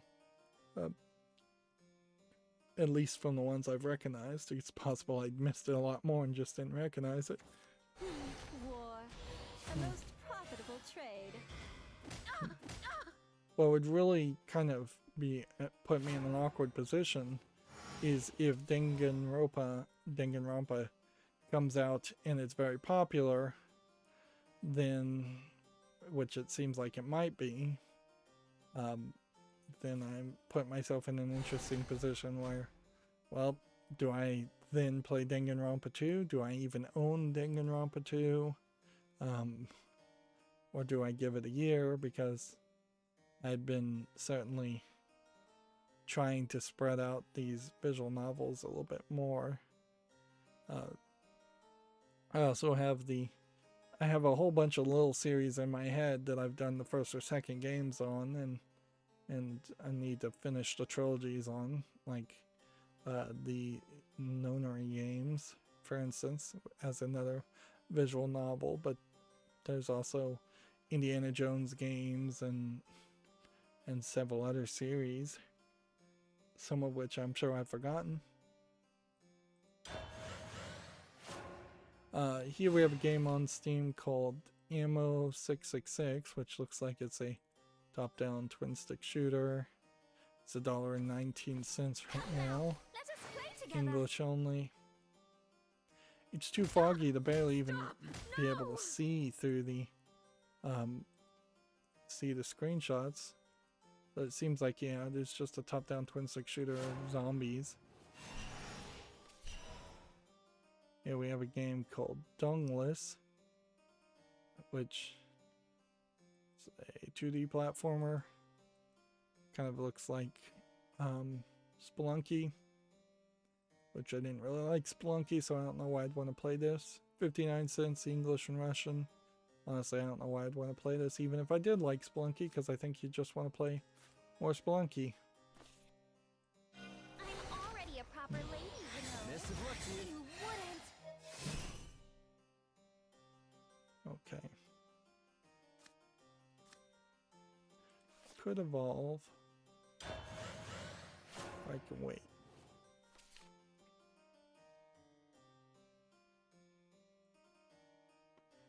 Let's see. Video Game Chronicles has an article here. We should probably cover the news first since we only have a few more games. In case there's something I really want to go on a rant about. EA has denied reports it's planning to add TV-style advertisements in its games. The company reportedly struck a deal with in-game advertising company Simula Media. I think the TV-style advertisements phrase in this headline might be a bad choice of phrase, because I think if EA, quote, said we will not have TV-style adverts in our games, that they can easily just rephrase their argument to say, well, we are going to put advertisements in our games, but they're just not going to be TV style. See, the quote here is being used, TV style commercials.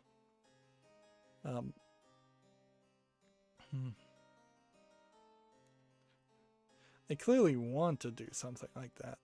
Like, you'd be a fool to believe EA is not trying to do something like that. But it is, I suppose, just a matter of will they get away with doing something like that. If I do this, I can evolve, and then yeah, I think this is what you want to do. Want to do this, evolve to heal. Punish the wicked, spare the innocent. And then you Let want to judgment hit that. fall. Send out an SOS. Meow. And then go ahead and hit that.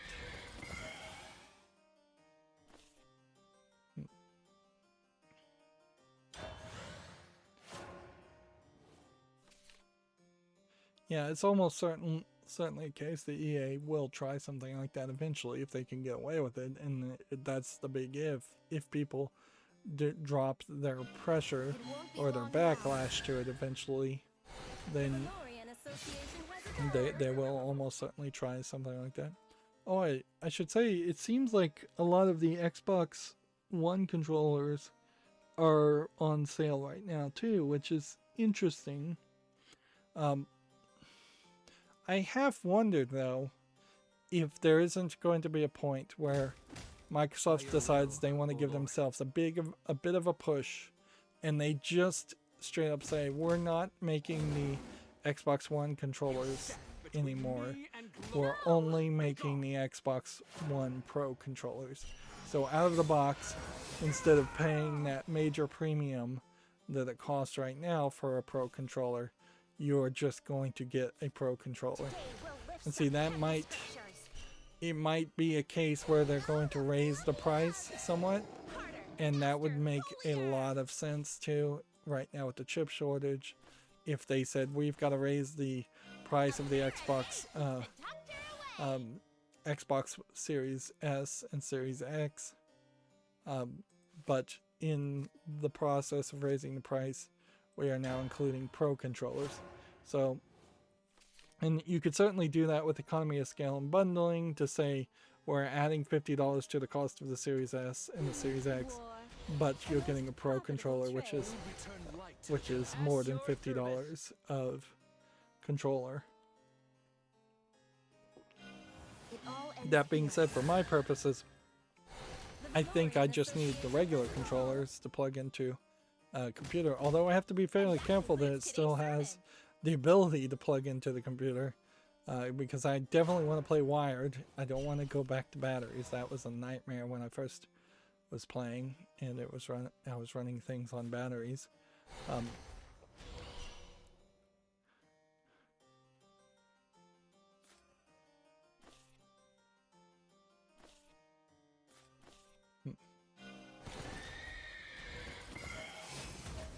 playwrights never back down.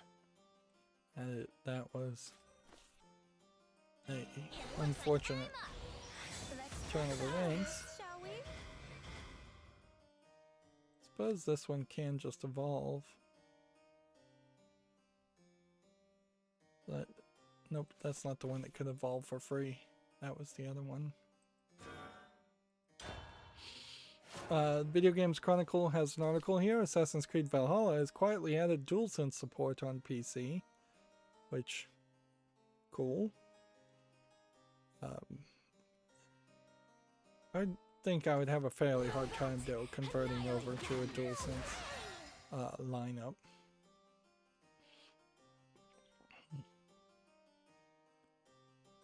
If Microsoft wanted to have a bigger push in Japan, one of the things they could certainly do is they could make specific Japanese controllers that were pre-remapped so that they had the A and B buttons reversed and the X and Y buttons reversed. And the buttons were either just colors or just in the right order. I don't think they do that though. We do this, The best medicine. and then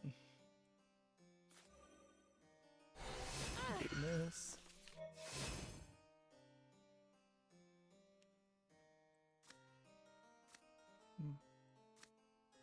Do I want to evolve? I think you're just in there. Video Games Chronicle has an article here. House Marquee says it's turned down big players to join PlayStation. Quote, the fact that we're being competed for feels a little surreal. Yeah. I'm sure there was probably some initial talks from EA, Ubisoft, Microsoft. I'm sure there was initial talks of that went not really anywhere.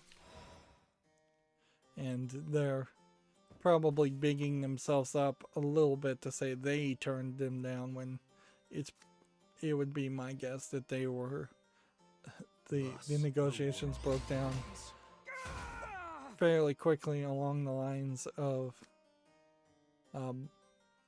pay in money. I shall give birth How much to a money new would world. be spent to acquire these companies?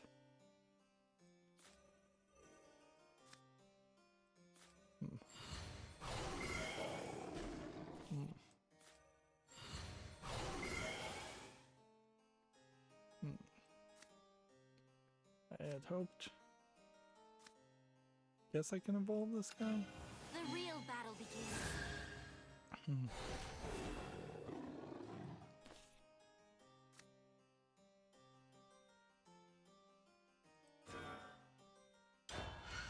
world cycles on. Well, I think I can win here in this next turn, unless he puts some ward character I up. shall take the front. Miss Tully, get back! Nope. That was a premature Desert awaits. thought. Video Games Chronicle says the Final Fantasy VII Remake integrated features will likely make it into Part 2, says the director. He wants to leverage combo moves, which the release of Final Fantasy VII Remake has already become this incredibly muddled, confusing mess, which it definitely was going to be that as soon as they said that there was going to be different parts of the same game.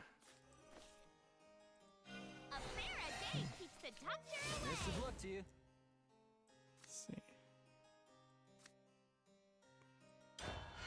That concludes today's session. But the integrate DLC just confuses the issue certainly more, in that you pretty much need the integrate DLC to have anything close to the real experience. That was some great A-ball there.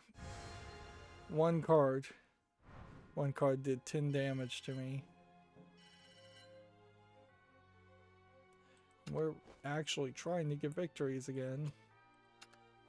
And the only thing I could do would be like, that's Bloodcraft. This would be Shadowcraft.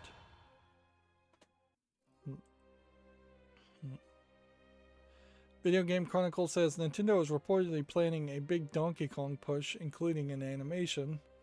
A new game, an animation, and theme park world are planned for the franchise.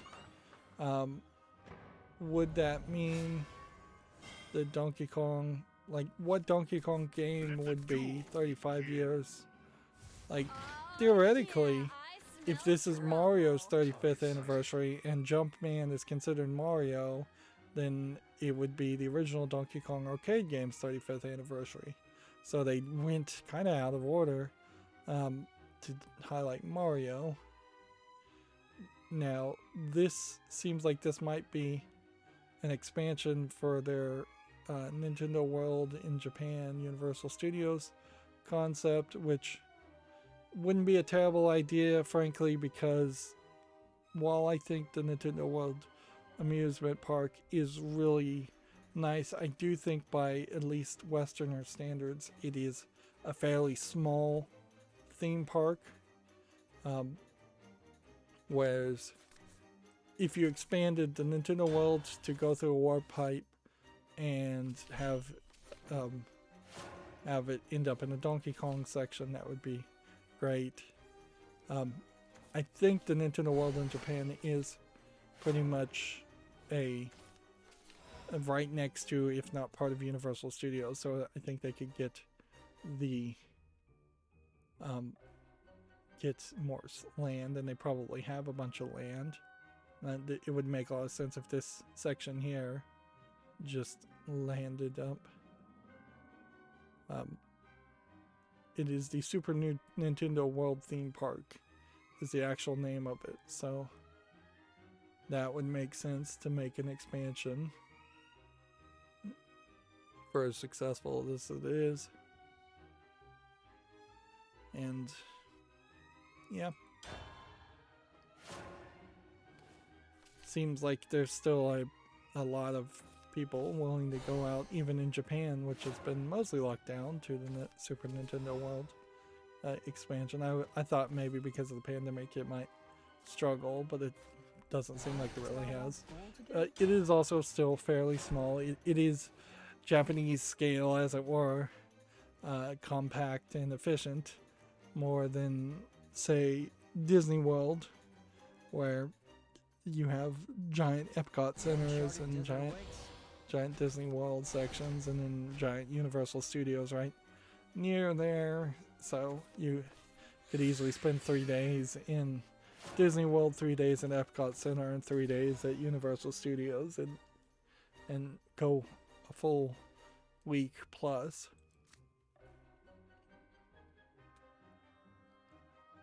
Let's see. Do we want to do this first or this? Let's just do this. Uncharted desert awaits. And then I think you do this. Best of luck to you. And I think you in the turn there.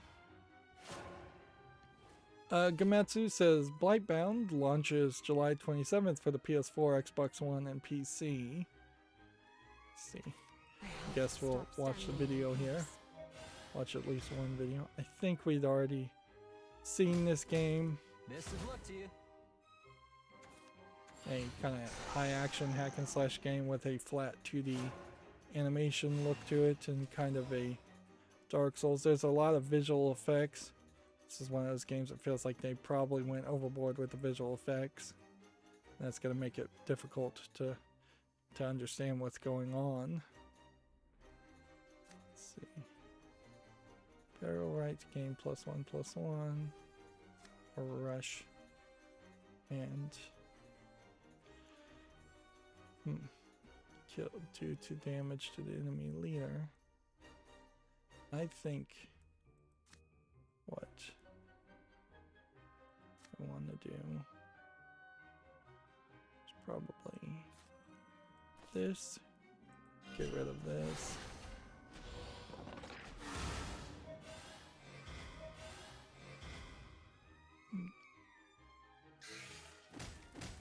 Talk more later. And I guess we'll leave it there and see if that works. Maybe it will, maybe it won't. Here we have a game on Steam called Revelation, which looks like a rotating puzzle game of not very good animation style, but I believe that's because this is an incredibly old game being republished by Ziggurat for $4.68, which is not to say that it is worth playing or purchasing, but that would explain the old graphics and the 4:3 ratio. Here we have another old game called Psychonics, which just looks like Clax, really. Although I suppose it is slightly different than Clax. More of a Tetris with Clax looking blocks. Let us settle this airtime. This is selling for $4.68 also. Here we have a game called Squad of Dangerous, which does not look like anything of interest. There's my discovery queue. I unlocked 4 cards. And I'll have to keep an eye on that and remind myself to do that for the next couple days. Necromancy 4. Necromancy 2. If I evolve something. Okay, so you want to play this, and then we want to evolve this. Prepare yourself. Isn't this magic? Then we want to hit that. A new legend shall rise. What does this one do?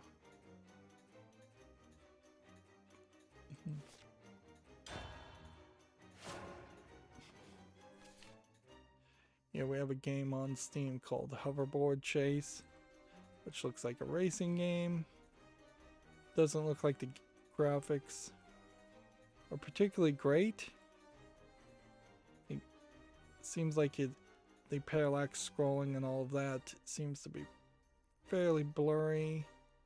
And so keeping your eyes on this character is fine, but when you start looking at the images, you see that a lot of it's very out of focus. 59 cents English and Russian.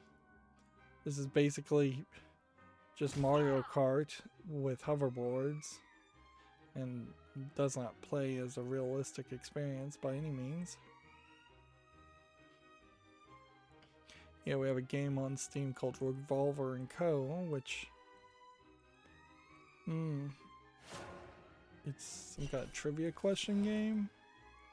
I guess I really couldn't even tell you. I guess you get asked a trivia question. If you get it right, you shoot the person. And if you don't answer fast enough, you get shot. $6.39. Not something that I think I appreciate.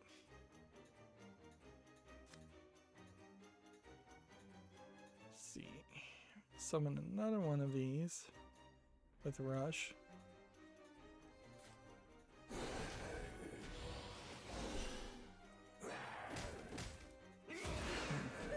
Hey, this wasteland's a fixer-upper. Well, on to the next project. Best of luck to you. There we go. Playing out the cards.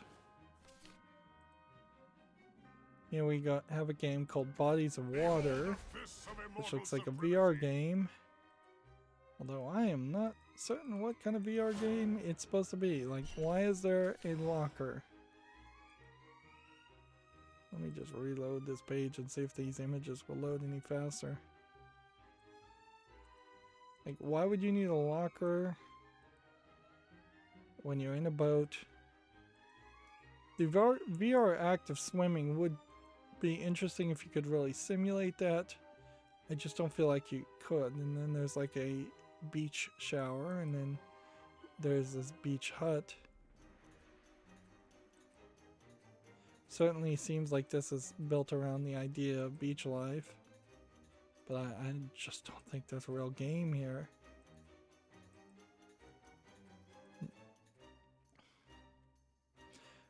$19.99 English, allegedly full audio with several other languages subtitled only.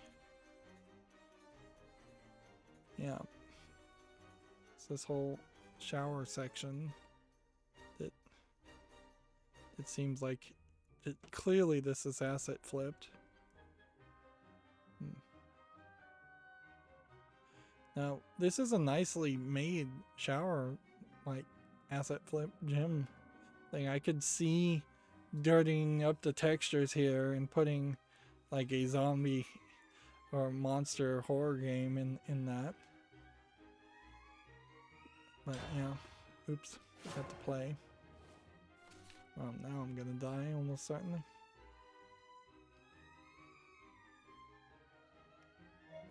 Yeah. Nice swordsmanship. I feel like if you were going to intentionally try to simulate swimming, though, what you would have to do is have some kind of rig that has someone either in the pool with a VR headset, being waterproof, which isn't a terrible thought. Fairly dangerous, though. I mean, you'd basically need a scuba gear that is guaranteed to not fail.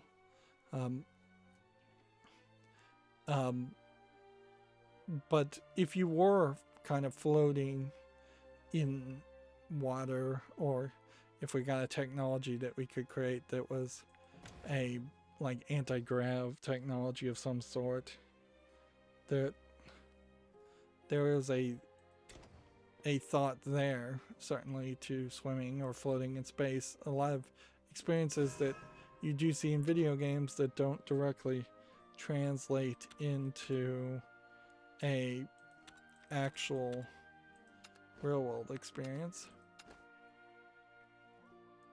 Okay, so what I'm going to try and do here, and unfortunately I think I'm pretty much have to do this while not doing anything else because it takes so long to get into one of these matches. Clearly there's a lot of automated bots that are grabbing all of these really fast, like instantaneously, or I'm just incredibly slow at typing in these numbers. Let me see. Nope, you cannot type it with a keyboard.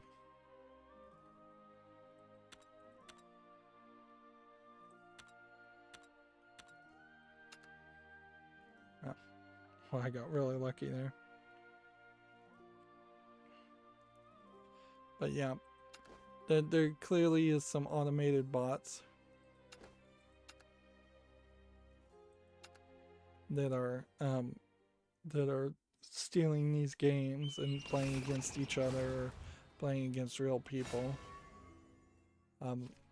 Which actually, if I cared anything about Shadowverse, I would figure out how to set up a bot to do that too, because it is boring to spend 10 minutes trying to get into a private match to win this dumb reward, which is a fairly big enough reward to justify putting in the effort, but is not, it's not helpful in any way to match make, certainly, or even help you get the private matches.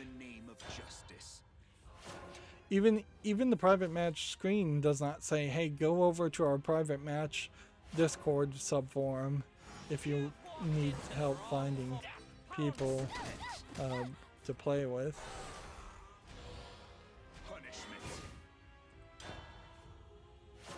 While we're playing, though, we can look at news. Here we have one called Food Truck Arena, which seems like it's 4 different food trucks, all driven by ladies, where the number of ladies that actually are represented in professional cooking is actually shockingly low. But then we see some other guys. This looks like it's just Rocket League, though, just a poor clone of Rocket League. $7.99, bunch of languages. I don't think I see anything of interest here. And we don't want to waste this guy's time too much, so let's try to be as fast as we can about winning. Then we can burn through the rest of the news while since this guy is just passing. And that's what he said he was going to do, so being honest there. A lot of people think they have to win to get the reward, and that is poorly explained. A lot of people say they're passing and then they forget, and then they aren't passing for real. Yeah, if only every game was that easy. Like, it would be so nice if every game was that easy.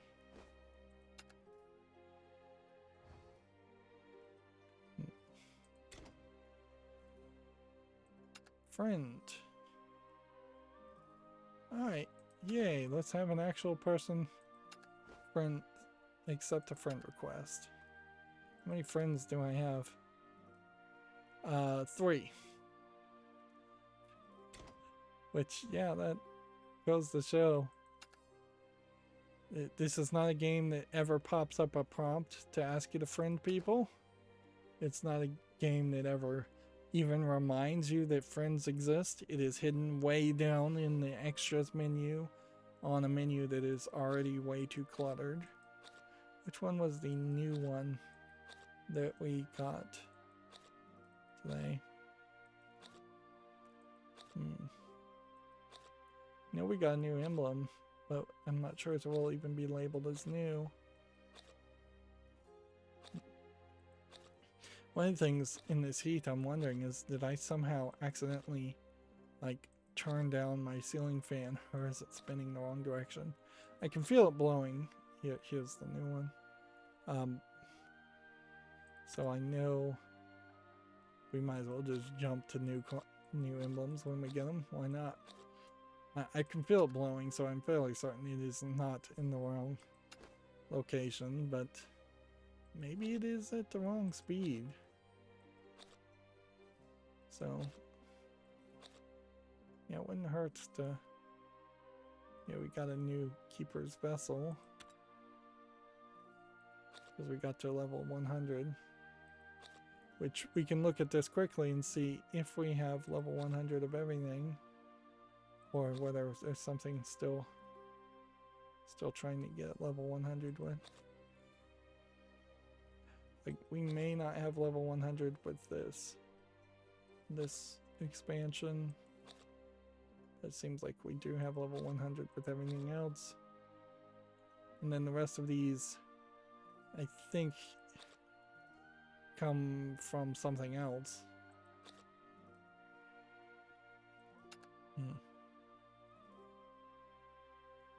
So yeah, we'll just change everything up.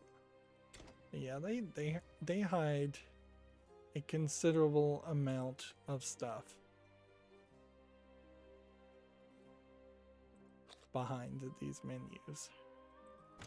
And a lot of it maybe doesn't really matter, but some of it kind of sucks. Like here, if you want to know how many tickets you have 18 challenge tickets. And apparently we have 6, but the Grand Prix is not even happening right now. We have like 1 card pack ticket, item history, last 100 items you earned. What is others, I wonder? Copyright. Then website. Inner promo code. They, as far as I can tell, never give you promos or any kind of discounts for following them on anything. Here, I will just re-roll that. I would rather get more gold through struggling over the few days getting ranked matches than trying to get a private match going and a victory. Maybe some of the people that say they need to win for the quest actually do need to win because they have that on top of it. But I don't know. Meanwhile, let's just wrap up here. Here we have a game on Steam called The Greatest Penguin Heist of All Time, which I don't think there's a gameplay mechanic here that makes sense. I'm seeing lightsabers and guns and bats. May eternal peace Yeah. be yours. Early access, $11.99, English full audio. Here we have a game called Ultra Boat Game, which looks like nothing. $1.19.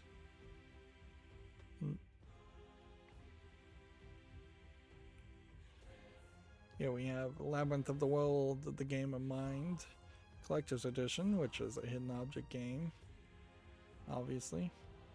$12.59. Let's see. Let's keep that. Get rid of that. Here we have something called Game.exe, which is tagged as a psychological horror game, and yeah, it looks like a low graphics psychological horror game from the looks of it. Of no real interest though. $5.94, English allegedly full audio. Let's see.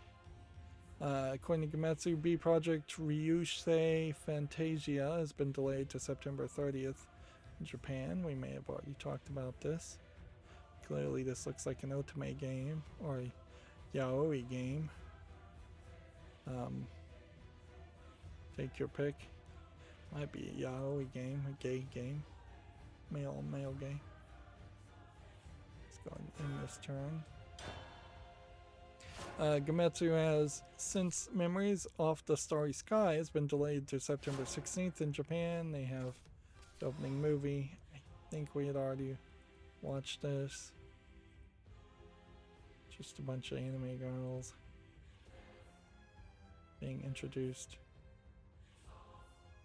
Yeah, the fact that these games have opening movies really highlights how important it is to establish a character in these style of games at the very beginning. Honestly, though, I think an opening movie to establish or hint at the characters in a lot of games would be helpful. It's something that I think something like Tomb Raider could have benefited from, Uncharted Desert certainly. Or Hellblade: Senua's Sacrifice is another example of a game where if there was an opening movie that just told you what the personality of this character was and who they were, that would be helpful. But particularly in visual novels, they have to do it through movie form because there's not going to be gameplay. So other games certainly could establish characters in the first act, first chapter of the gameplay, but there's plenty of game developers out there that don't do that, certainly. And even JRPG games often don't try to use that shortcut of an opening movie, and instead try to establish the characters through cutscenes that are more broken up with action. And so that is probably just the more standard way of doing Best of things. luck to you. Let's see, Gametsu says Utawaro Mono Zon 2 gameplay is now out for the PS4 and PS5. Enju Warrior Legends Inakamu Mansion Boss Battle and more. The sequel is due out on July 22nd in Japan. So the gameplay footage. Yeah, there's 59 minutes here. Mostly of people talking. And take note, they have these people more separated than it looks like. But it does seem like they are sitting 3 or 4 feet apart, really. And it doesn't seem like there really is any glass or anything between them presenting like preventing COVID spread. So I wouldn't be surprised one bit if this is a case where the Japanese just feel like we're immune to COVID.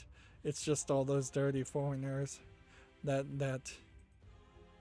thought probably is running in their heads, even though they may be too polite on the outside to say it, to admit it. But I think we're starting to see this in other TV type presentations too, where people are not really social distancing, and they're definitely not wearing masks. I don't even see a mask on the table. This background is green screened to make it look like they are sitting closer together, but then they put the lines to almost represent something that's not there. There is not a soul without sin. Honestly, I don't know if there was ever any real indication that Punish the wicked. plastic Spare walls the innocent. was a thing that was effective anyways, because there is a fairly large difference between a enclosed mask around your face guaranteed to get most of a cough or a sneeze or just breathing outward, and then a wall that's just going to act as a barrier and let the air potentially waft up and over the barrier and still in the room. The real battle begins. Faith is an expensive business. Moving on. Feel free to call This on week's me Japanese game releases are Furaraki 4, Monster Hunter Stories 2, Wings of Ruin, and more. So we've got several games coming out.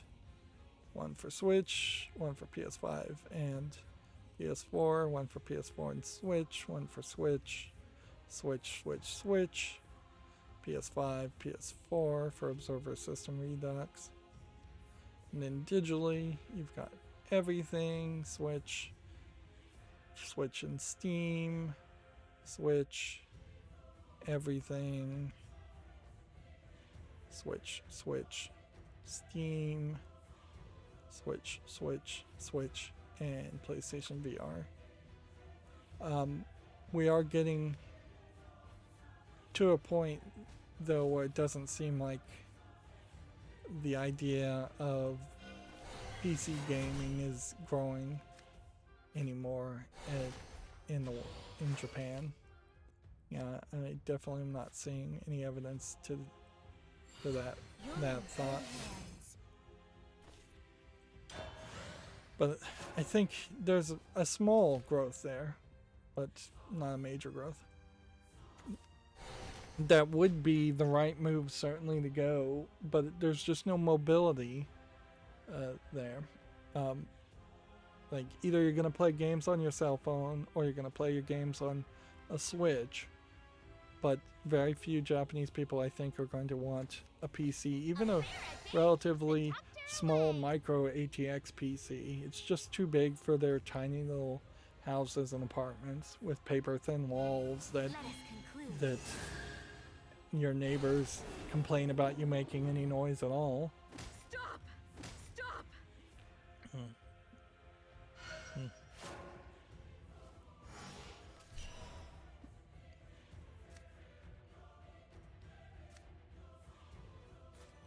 Let's see. This one could do 2 damage. But I don't think anything's gonna win. I will rise. Gotta The real battle do something like this. Embrace them in your fiery Hit prominence. that. And that concludes today's sermon. Hit that. It looks like I'm up. Stop!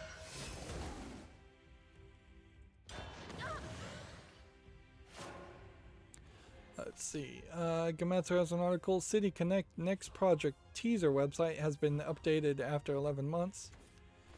Tengu and zombie heads appear. Which, yeah, that is a really, really slow and inaccurate description to say. Like, that it said coming soon before and that's been removed. Seems to me, I don't even see the zombie heads or Tengu in this image, so I don't even know, unless there's a different image they're talking about. I guess they thought it was going to be the 1990s game Zombie Nation, or this is a game from Zombie Nation. A formal reveal is coming soon, 11 months later. That's just like a great example of early promising and then immediately delaying a game that the Japanese love to do.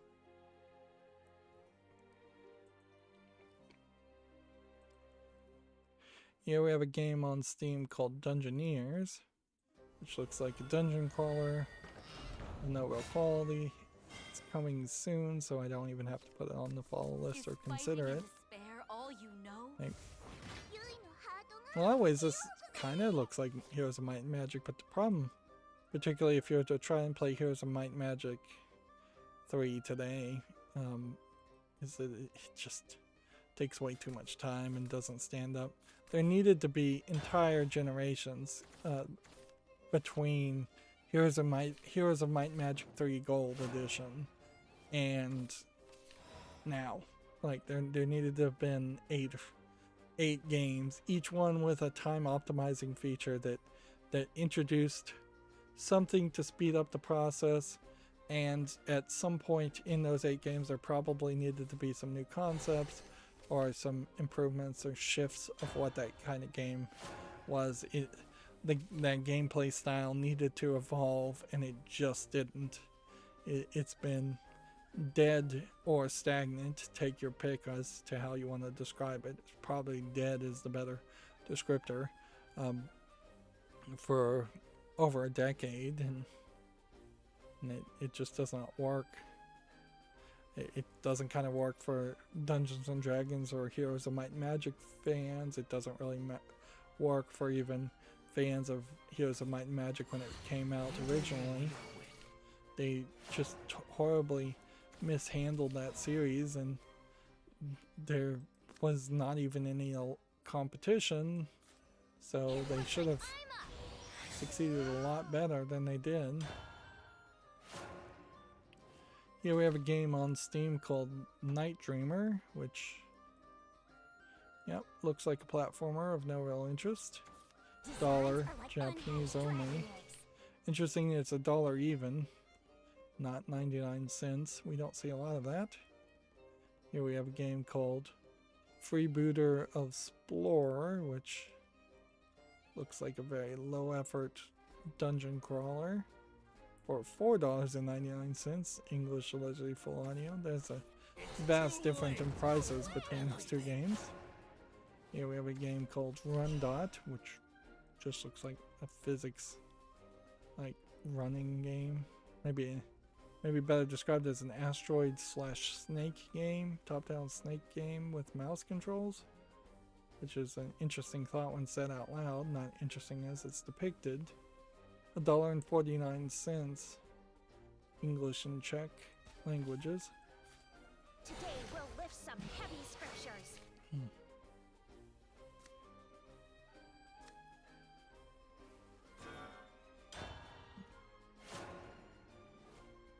Next we have a game on Steam called Fossil Fuel, one word, apparently. So it's a dinosaur shooting game, not a terrible thought. It's been a long time since we've had a dinosaur shooting game. And the polish on the visuals does not look terrible. And the joke on the name doesn't sound like a terrible thought. Jurassic Park meets Half-Life. Early access, $11.99, English full audio. I think that deserves a follow. Next we have a game called Kuro Tactics, which looks like nothing, although I'll say the visuals look nicely polished for the 8-bit graphic style. This certainly doesn't though. $3.74. Nothing there of interest. Alright, we want to play this. Then attack here, I guess. Here we have a game called Micro, M-Y-C-R-O, which looks like it's a physics simulator, where these are supposed to be protons, electrons, like electron rings. But it doesn't seem like you're actually doing physics where you're moving an electron from one atom to another, as much as you're just playing a weird game of destroying electrons and destabilizing the particles, which, yeah,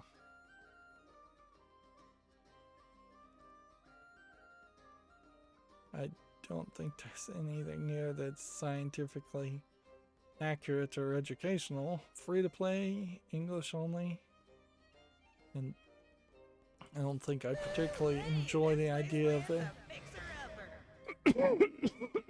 Excuse me. I'm gonna mute myself. Oh, this thing's more vicious than a nine-headed dragon. And that concludes today's sermon.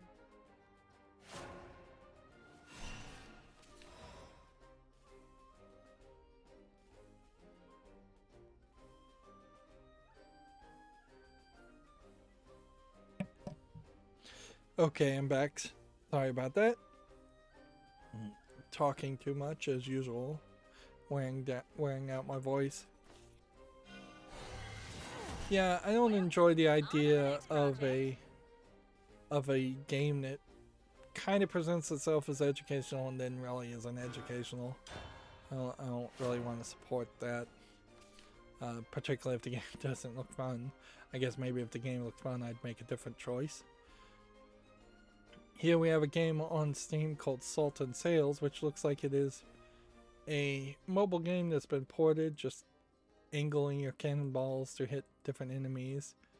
Kind of like an infinite runner shooter game. $5.99, English only, nothing there of interest.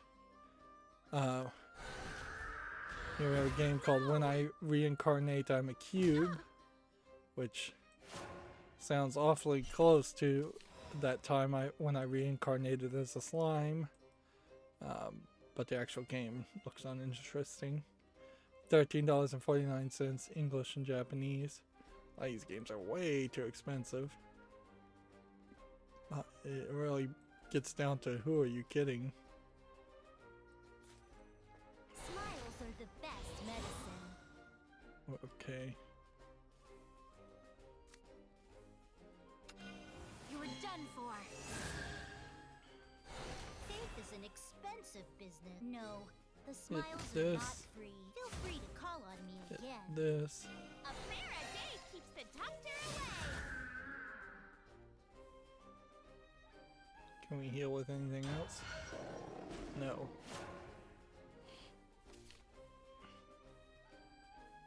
Here we have a game on Steam called Stand By Me, which looks like it's just a platforming game or top-down game.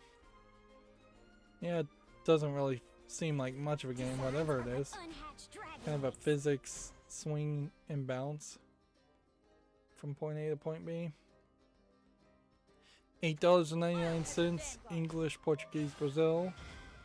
Well, I did finish watching that Netflix show, The 3%. I thought the first season of The 3% was very interesting, but then to have 3 fairly disappointing sequels that finally wrap it up in the 4th season was not. It just was not. There's, I think, kind of a lack of emphasis on who even the main character was after the first season, or the groups of the main characters. So, and the messaging, I think, is muddled to say the least around the 3%.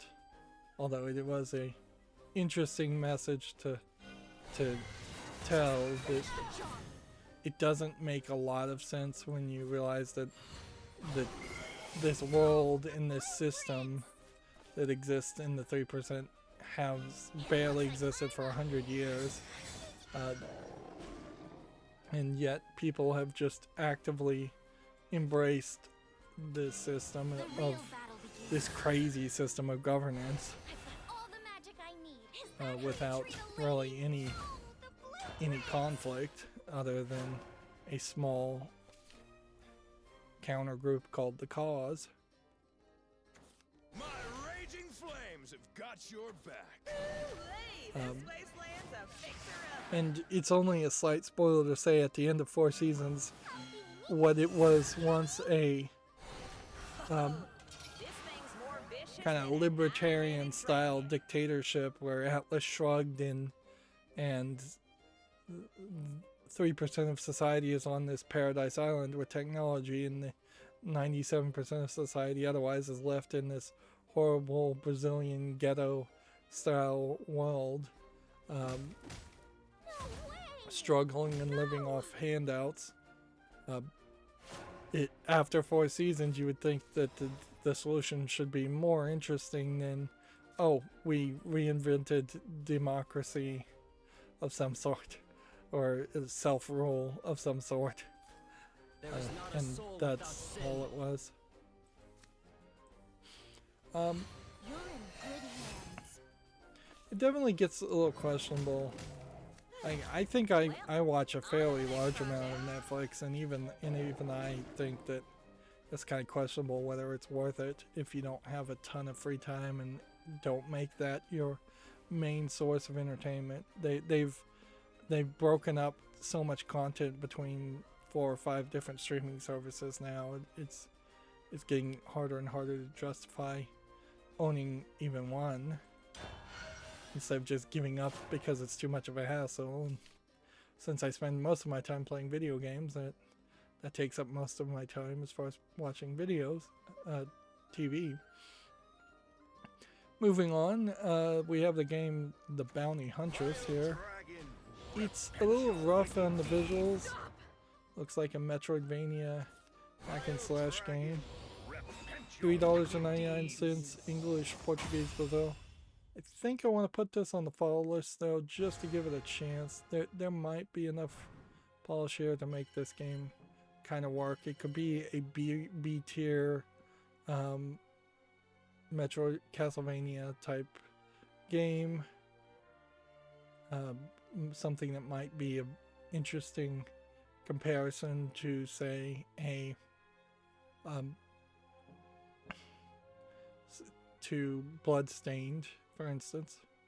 Here we have a game, Shouhou Johto 2 Para-Rated, which looks like a top-down twin-stick shooter, and unless this was a really old game on NES, and even if it was, I don't think there's relevancy here. I'm gonna have to say no to this game. $4.99, English and Japanese.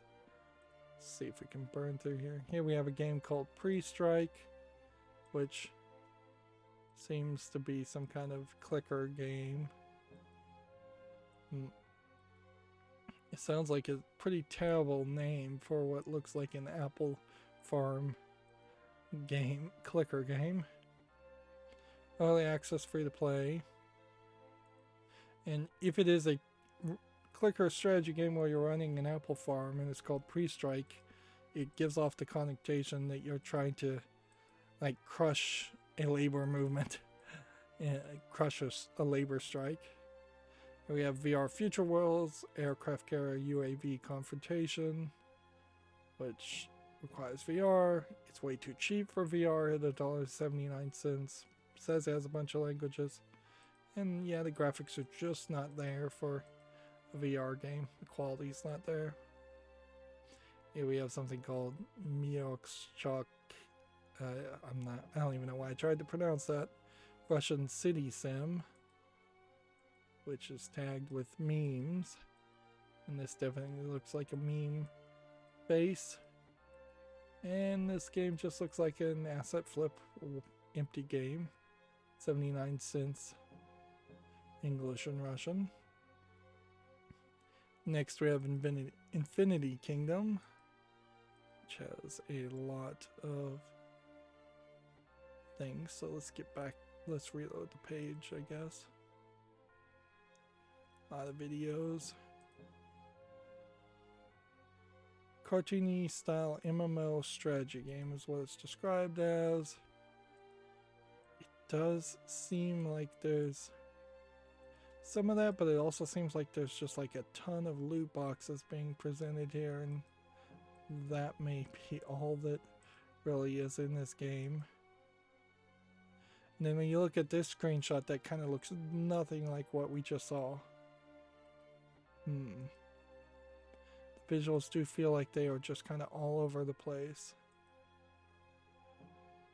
Free to play with in-app purchases, of course. Bunch of languages. Third-party account required. Next, we have a game on Steam called Fancy the Frog, which looks like nothing. $1.19. English only. Pretty low-effort platformer. Here we have a game called Farm Fatale, which looks like just wolf characters shooting each other and other animals, or maybe you're just shooting animals. Yeah, it doesn't look good regardless of what it is you're doing. Free to play with in-app purchases, online PvP. That probably wouldn't have much of an audience either. Here we have Yokai Taiji, where here you have a yokai Japanese demon.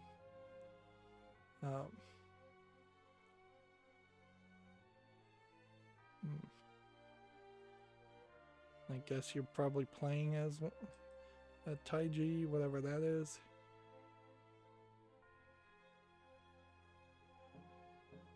Hunting them. Yeah, I just don't think there's enough of a game there. And finally we have Super Glitter Rush, which looks like it's a shoot 'em up game in a very limited screen environment with your character taking a lot of space up. Feels like a mobile game, certainly. It's $3.19, bunch of languages. No to that again. Right. So, more than likely, I'm not going to get any of these daily missions done today, and probably not try and play them tomorrow either. So, I'll probably just miss out on all of that. We still have the treasure trove events though. Yeah. So there's 3 more days of this.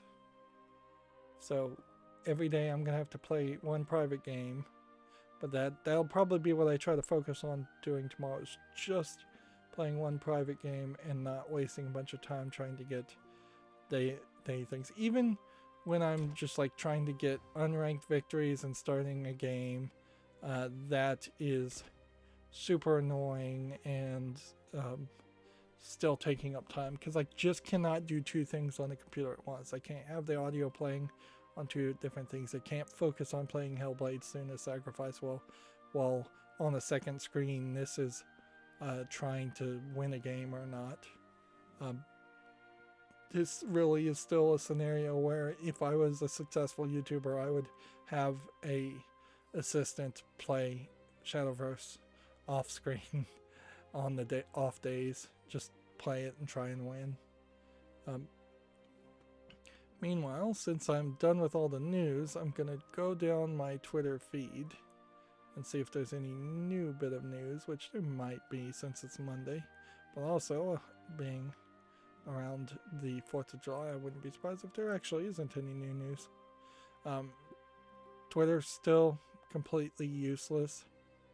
I don't know if there's ever going to be a point where it fixes itself and stops glitching out and showing me only 3 or 4 articles and then running out. But yeah, it's been a pain in the butt for months now. And interestingly, as I am going through the Twitter feeds of everyone else, it doesn't seem like there is any new news, really. So all we have is like Komatsu says Bandai Namco has trademarked One Piece Odyssey in Japan, MHUI and MHUR in Europe, which would be, I guess, My Hero. What does MHUI stand for? Yeah, it could be My Hero, Academia, Unlimited. But you put an A there. Wouldn't it make more sense though if it was Monster Hunter Unlimited? But does Bandai Namco own Monster Hunter? Or does Square Enix own Monster Hunter? They don't even know. And they don't know, so whatever. And then the only new games that came out was this game, Ranger vs. Drones, which is a VR game where you're shooting drones that are flying around in a Western setting for not really a good reason, which is free to play. So I guess the price is right for a VR game, English and German. Doesn't look like much of a game. And then this game called Kellogg's, which apparently is being published by Kellogg's, Gut Bacteria Reef, which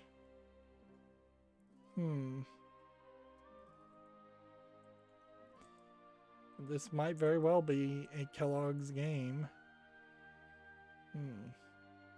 It requires VR, but it's free. English full audio.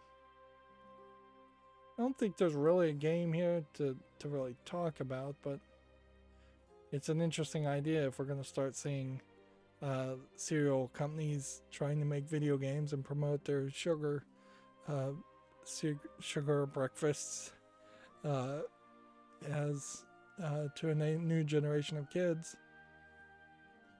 Although arguably cereal should be way more heavily regulated or just made illegal in general.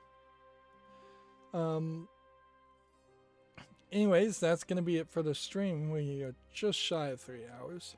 As always, I ask you to like, share, subscribe, comment, and watch every second of my videos.